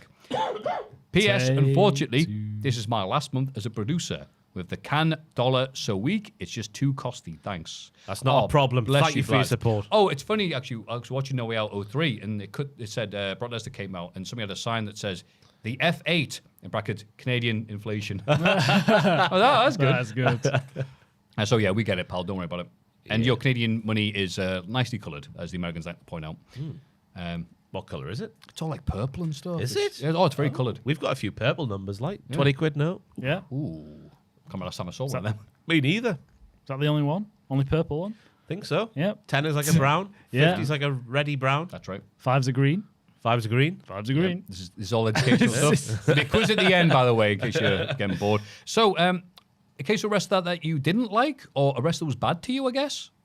Or that you thought would be bad, but then was nice. I don't know. I mean, are they saying the rest of that was actually a nasty person to you? I was going to say, that the you way I actually took went, "Oh, that, they're all right." it made me think of Rampage Brown in WCPW. Oh, okay. Not that I thought he was like a poo head or anything. I just thought he'd be a proper, to put it in Joel's words, a man's man. Yeah. And that he wouldn't give a toss about YouTubers being around him. Right. But speaking to, because obviously him being the size of a house anyway, you're quite intimidated walking up and going, "Hello, sir. My name is Ross and I make wrestling videos on the YouTube." And he just was the nicest guy ever. So I was like, oh, don't judge a book by its cover, because he looks scary, doesn't he? But he's not. That's the way I took that question. A man named Rampage has got that reputation, I guess. But it is funny when you don't know anything about a wrestler, even if you've been educated to the business. You're like, yeah, I know he's not really like that, but I don't know anything about him. So I only know him going, "Rah!" and elbowing people. Hello, Mr. Rampage. What about yourself, Joe? Have you had any? Well, I think I've only met one wrestler, and it was Joe Hendry. And he was lovely, but I thought he'd be lovely before I met him. I mean, he's got a reputation. I don't really know it. And then I started to think of like other celebrities that I've met, but I haven't really met anyone really. I met Ryan Giggs when I was like 10. Oh, dear. Who were you with at the time? My cousin. Well, my family. Was she female? No. No, but yeah, I haven't really met anyone. Anyone famous, but yeah. Well, Joe Hendry's any lovely. wrestlers that you didn't like and then end up going, "Oh, they're good." Oh, like watching like on. As a fan. Bianca Belair, I didn't like at the start. In NXT, I thought she's got hair, long hair. That's the whole thing. That's the whole gimmick. I just found her a bit annoying. But then when she got to the main roster, I was like, okay, she's really bloody good. Yeah, fair enough. Most wrestlers have been all right with me, which is Well, crazy. The Ethan Page it. issue we need to address. Still. Yes, it's got to be the one. There's something happened there that we'll get to the bottom of eventually. Yeah. Nah, this could die a death now, honestly. Ethan Page has been nothing but nice to me over the years and the brief interactions we've had online and whatever. And he's been like, yeah, good video, Maffew, if there's been an ending that involved him and stuff like that. And I'm like, yeah, cool. It was just because that NXT run he started off with, where he was dopey Ethan Page. Oh, I won the title accidentally. Doop, doop, doop, doop, doop. But this version in 2025, I've much more appreciated. Working with his strengths of talking and being a big poo house, much better than dopey dum dum that we had to begin with. And I hear a certain other person on this podcast, I did say Ross, going, "He's such a great heel. He's great. You're dumb, Maffew, for not appreciating it." I'm like, nah, this is bollocks, this. I'm going to be gaslit. How dare people have differing opinions? Exactly, pretty much, yeah. So that, yeah. And wrestlers that I watched as a kid that I thought they're crap. You must have met someone who you thought, oh, he might not like me, but it turns out he's all right. Yeah. You've met Well, they're all loads. fake anyway, so when they say hello to me, so. Yeah. Oh, someone who like had a reputation of being a dickhead, and then you met him, you're like, oh, No, that's all the not true at dickheads all. with reputations Yeah. I kept the hell dickheads. away from. That was pretty well, Oh, that we're makes sense, dickheads, yeah. Oh, And all the dickheads like me as well, so it's like, I'm Yeah. getting out of this. There was a name I wish I could mention, but I'm not going to mention his name. He's one of the Gary Bussey. one of the dickheads from 2020 who was a dickhead. Wow, that narrows it down. And Anyway. he was nice to you, was he? No. Oh, he was a Horrible, dickhead. Oh, right, I putrid see. guy. We'll move on to the next question. that was before we fun. get into trouble. Oh, cool. Howdy, diddlers. Howdy. Howdy. Hope you're all well and lovely to see Joel take up a bigger role on the podcast. Well Oh, done. thank you. And as he would say, that's fun, isn't it? That's fun, isn't it? Yeah. A little story that Maffew may enjoy. Oh, hello. I visited the glorious Northeast for my dad's birthday last weekend, and when giving him the option of picking a day out to anywhere in the region, he elected for a trip to Bishop Auckland. Yes. Photographic evidence provided. Oh, do we have that available? Yes, we do. Oh, look at that, Joel. Now, Definitely hold not. on one Be second. reminded very quickly about that. Why you turn the mouse on and off, Joe? Because it's not working. I love this. There we Now he's go. back. It just takes a minute when you don't use it for a little while. Okay. Oh, he's looking Let's- great. Yeah, God, yeah, that's a town centre. Yeah. Yeah, he's not lying. These are actually Bishop Auckland. That's 3 yards away, looking in different directions. So like he's doing the the Jericho. Yeah, Jericho exactly. The Jericho visits Bishop Auckland. Oh, not the mega discount store. It's the top attraction. Oh, you went to the place where the mayor goes for his food. Look at these brooms. Oh, God, don't show that. The main street of Bishop Auckland might as well be dead. Hey, it's what do they do? Get nicked? It's a lot of brooms, that. There's some stuff's not worth stealing. Mega discounts. Why take a picture of that? I mean, it's a very accurate representation of the state of the middle of the town centre, but bloody hell. At least that's several more yards away from where they were originally. So, a follow-up question. If you could watch a wrestling show at any venue in the world, where would you choose to visit? Good luck with the plans to shorten the pod. We look forward to going back over 4 hours of non-stop enjoyment in the upcoming weeks. Oh, you cynic. Graham from Billingham. Graham, thank you very much for venturing to parts unknown, Bishop Auckland. Much appreciated. It was also fairly recently, I realised, what was that? Was it a musical or a play? Let's talk about so-and-so, about a drag queen from the Northeast. You ever see it was advertised loads of... apologies then. Anyway, the person who wrote that was from Bishop Auckland, which I was only found out about originally. Fair play. But it's like, the show's been on like Netflix and stuff and everything. It's like a proper play music thing. So, damn it, funny Fraser Porter was here to be helping me. But yeah, that person from Bishop Auckland, like all the good people, which is me and Graham from Billingham. Any place you'd like to visit for a wrestling show? The Rosemont Horizon. Ooh. Because of that damn wooden roof, I tell you. Stone Cold Steve Austin used to love the wooden roof. It would fiddle with the acoustics, apparently, and make for a great pop. And that's the first place that came to my mind. And that's a site Chicago. WrestleMania 13. That's right. And some other 22 episodes. as well, was it? Oh, I think so, yeah. Yeah, Mark Henry. Last time they did an Undertaker, arena, yeah. The first place that came to my mind, I hate myself a bit for it, but I'm just intrigued to see. I'd like to see a show at the Sphere, in Las Vegas. Yeah. Oh, no, I've seen the UFC shows they did there, the clips of it. Really? Bloody hell. I watched a live performance by Five at the Sphere the other day. Right. Five? On YouTube.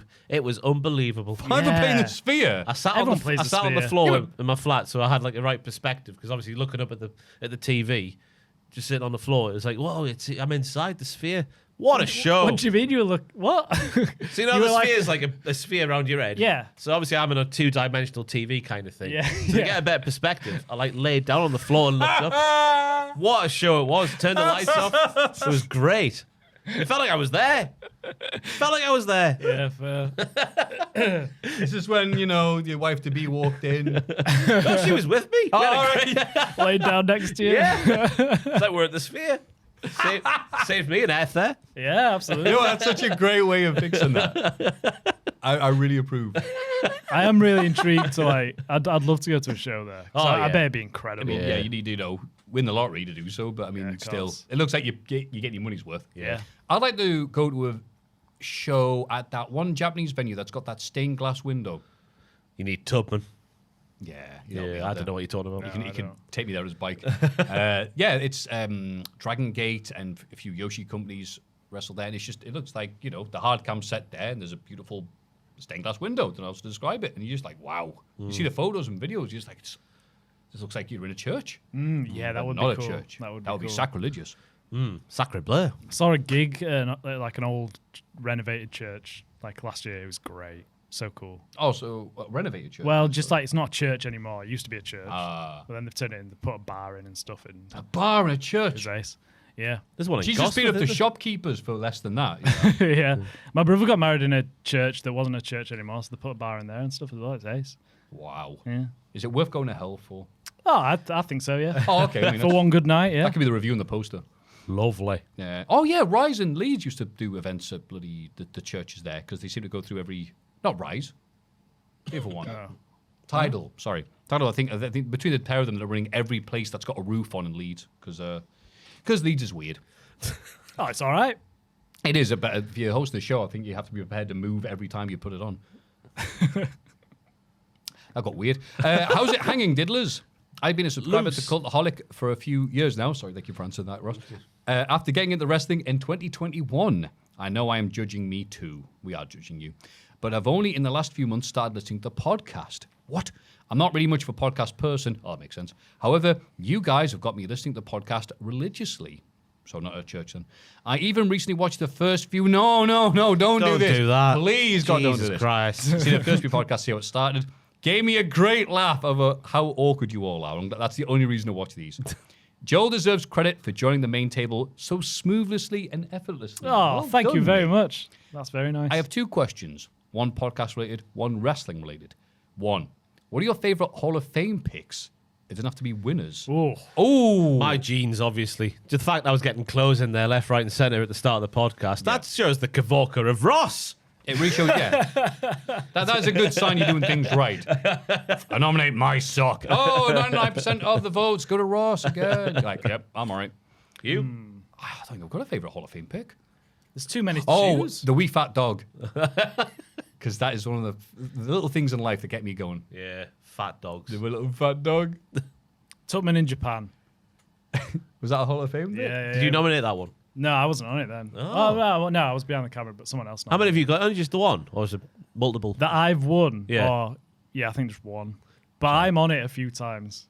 But just the one that I've won is... No pressure. Yeah.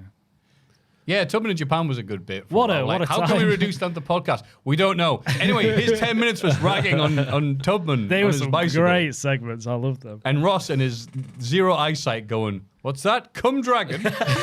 Come Dragon. Sorry, curmudgeon. Yeah, my curmudgeon. Oh, good stuff. Thank you, Come Dragon. Thank you, Was Cum Come Dragon put in the Hall of Fame? I Yeah, think it was. So, It was. Yeah, Oh, yeah, that's it my was. favourite then. Yeah. Couldn't imagine what the picture was for that. Oh, bloody hell. I put no. just like a white dragon on. Good lad. In the light of Naomi, looking like boop, boop, Jesus, What the hell? All Just right, my okay. computer Oh, refreshed. thank you. In the light of Naomi looking like she could be out of action for a time, and we are told constantly by the chefs in NXT that they have the best women's division in the world, who do we see being the women's main event in 5 years' time? Ooh. Sol Rucker. I think a good she's the pick. most marketable, and also it's just she's different. Yeah. Her style, she's a crazy surfer. Yeah. I'd say Lola Vice. Yeah. She's got the charisma. She can wrestle really well, and she's getting a chance to actually have proper matches in NXT more and more, not just Mrs. S. That's how she says it, I believe. Yeah, that's my pick. Well, is this solely from NXT? Because I was going to say Stephanie Bacall, but did she not? She's not NXT anymore, No, Joe. fair NXT. enough. What's Well, wrong my with you? first thought was Sol Rucker, but you've taken that, so I'll say Lash Legend. A solid pick. Yeah, I'm glad that they're keeping her around. Yeah. Sol Rucker's finishing move is like getting views from non-wrestling Twitter accounts and stuff now as well. The Sol People love Snatcher. it. Yeah, people love it. Yeah. So when she goes to main roster, I think she could be big. I agree with that. Keep up the good work, lads. Former Blythe Spartan midfielder, yes, Gustavo Di Lella. Lele. A.K. Naim from Newcastle. Oh, Naim is pronounced Neve. Neve. Apologise for the Irish name. I apologise for being English. Not able to pronounce anything. name. Thank you, Neve. Thank you, Neve. Yeah, that was that bit. Thank you. I sincerely mean it. Thank you, Neve. Thank you for doing Blythe Spartans as well. Hell yeah, for doing your research. Thank you for those lovely questions and thoughts. You can send those that you have in your head to mailbag@cultaholic.com. You don't have to leave every horrible childhood thing that happened to you in the mailbag, though. I'm glad that's been filtered out, though. God, that was uncomfortable. But thank you very much. Oh, yeah, last week. Sorry, I. Oh, right. Yeah. Okay. Yeah, that was fun. It's Cultaholics.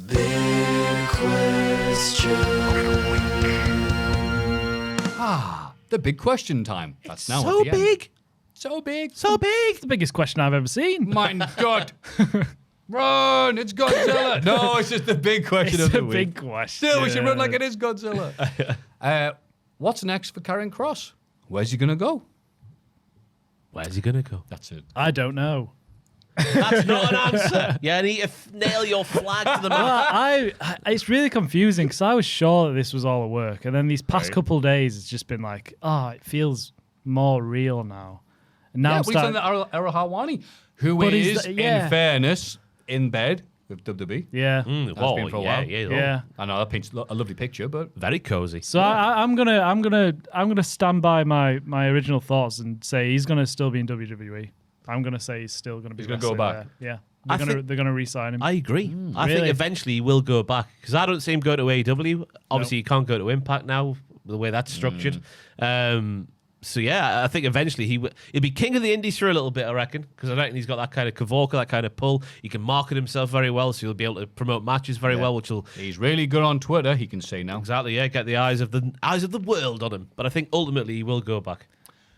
I don't think he's Sorry, going go to. on. Oh, sorry. I don't think he's going to go back, and I think he's going to go to NXT. If they're going to send him back or Wow. bring him back, just to keep him know his role. So you do think he's going to go back there? Yeah, I want to say in a really cynical way, but not the main roster. They'd be crap again. I don't think WWE like him, but they've kept him on the books anyway, and now they're about to get rid of him. They're doing all. Well, he's not being pushed. He's not being pushed, has he? They're just using him once just to get a bit of what they've done with him. But it was really like, all right, Sami Zayn's going to win this feud, and he's going to be gone. But he has got himself popular online, and again, I'm very happy for him. But in the same way that with Zack Ryder, like, is that going to equate to anything on the indie scene? Because obviously Zack Ryder worked his arse off to keep himself the king of independence, and he still is, according to him. But Karrion Kross, I don't know if that's going to equate to it. Yeah. I've not seen it being negative. Obviously, if you see loads of clips, he shows up, I don't know, GC Dub, and crowd like, yay, it's him. Yeah. Fair enough. But you have to remind yourself, social media is not reality. Yeah. I do think it stunk of his little kind of push towards the end there. It was a bit like Chad Gable situation in the summer of 2024. His contract was coming up. He was main eventing Raw against Gunter. Felt like he was going to win the IC title at the time. It's a couple of years ago, obviously. Was it? Yeah, a couple of years ago. But obviously, once he'd signed, it would have been interesting to see what followed afterwards. Because it clearly felt like there was a disconnect between what Karrion Kross saw himself as and what he would do on social media off his own back and on that podcast off his own back, which apparently he told certain people, but not everybody was going to do that. The Good Soldier promo.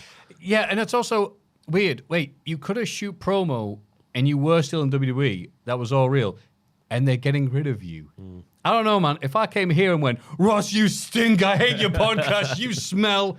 Yeah. Sam stinks. He's a hipster. Doesn't even watch Twin Peaks. He's a liar. I know, like, Maffew would not going to work with you. I would not be there going, shocked Pikachu face. Yeah. I can't. Can you believe they got rid of me? Yeah, it's true. Yeah. All I did was say you were nonces. Shocking that. He's called him a nonce. I said the line. You're welcome. That's right. WCPW are ready to book Karrion Kross any minute now. I do wonder if there'll be any more outpouring for him on the shows, because I thought there'd be more chance on like Raw this week. That was an interesting thing. There Wasn't too were much. signs. There was a little bit, yeah. Yeah, you could see them, and then there was reports that some were taken. But I'm like, is that real or not? Because I there can was still some see there. him. Yeah, They're there at the yeah. end of the show. No one was chanting his name. Yeah. I Truth. thought there'd It be was more. immediate. Like, no. How dare you get rid of Truth? People Exactly. love him. Yeah. I don't think people love Karrion Kross. No. They're like, oh no, don't go. We like you. But with WWE, it's a sad fact of life. When someone leaves, it's very rare that there's a big gap left. And that's why it's noticeable, like a Truth or a Ryder, I guess. Yeah. And most of the time, it's like, all right, that person's left. What's next to fill that gap? Yeah. Like, that's why, it's rare for you. People don't want to people don't want to take time off because once you lose that spot, it's very rare that you're remembered. So, Yeah. Yeah. yeah. Going to be interesting. There's no clear answer. No. No, but we're interested to hear what people think about it because, like I said, it seems to be all, not to sound like an old person talking about the internet, but it seems to be all online. He's getting all the love. And if he can wrestle online or digitally. In the that'd be nice. post-show, the post-show shows as well, he's been getting good cheers from a And lot they've of people. cancelled them, so well done, Karrion Kross. Yeah. You've made one person you made cross is the WWE team with you. So, but if you go away and come back and people love you, you can have probably the zero push, I guess. If you do that, I mean, Ricky Saints and Blake Monroe They're doing really well. They'll get there. Yeah. I hope so. Yeah, blows. But I'll tell you what, I'm Karrion happy after that lovely podcast. Wow. No negative feelings here whatsoever. A lovely, tight, concise podcast. And a great segue. Well done. I'm doing my best. That's good. The segues beforehand used to just be like, well, that was blue. Speaking of something that we weren't talking about, let's do this. Yeah. No one seemed to notice.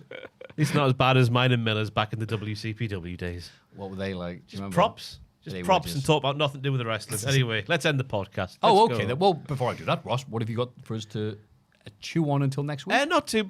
Quizzes be one with me and Andrew going live imminently. God, it's not feet, is it? That was yesterday. It was tattoos, actually. He went live yesterday. That sounded hard. Yeah. But it sounds like you went on for ages. 4 tiebreakers. Yeah. Just to show you, they're a shoot the Cultaholic Fun Federation. Identify the wrestler by the tattoo. There's 4 tiebreakers. It's going to be nearly half an hour, I think, the video. Wow. It was tense in there. But that's going live and other stuff will happen. You'll see on Can you the get a show. foot tattooed? Of course you can. It would very much hurt, though. I'm guessing Andrew won if they went involved, yeah. He'd get a tattoo of a foot. On a his foot, yeah. What about yourself, Joe? I've got nothing to plug. Nope. Great. I've got nothing. That's not a problem. Maffew? Maffew will be doing the Cultaholic Classic SmackDown review with Tom, looking at No Way Out. It's a good thing I have in the background while you bleach in your kitchen. And then we will be doing... Oh, nothing. Right. That's right, because I'm going to Glasgow next week for the Forbidden Dynamite. That's what they're calling it. But you are back here for this. I will be back, yeah. Thank Christ for that. Won't be necessarily on the hour 1 p.m., but we'll be back like half past or so. I'm off in 2 weeks. That's nice. So you're So here next week. we'll have to find a replacement. Yeah. Oh, no. How can we replace you? Oh, well. It's impossible. Scott Norton, finally. He's only missing for 1 week, by the way, before you get worried. He's not leaving. Yeah, I'll be back. Unless you are leaving. Karrion Kross will be replacing Joel next week. End the podcast. Okay, then. What are we going to say? Ooh. Hogan's still dead. Oh, God, you're obsessed. I'm obsessed. Have to look at him. He's behind us. Yeah, that is good. I really like that picture. Such a lovely picture. Let's point at it. 1, 2, 3. Hogan's still dead. Just me, then you get. All right, fine. Mailbag at cultaholic.com, patreon.com/cultaholic. Bye, diddlers. Bye.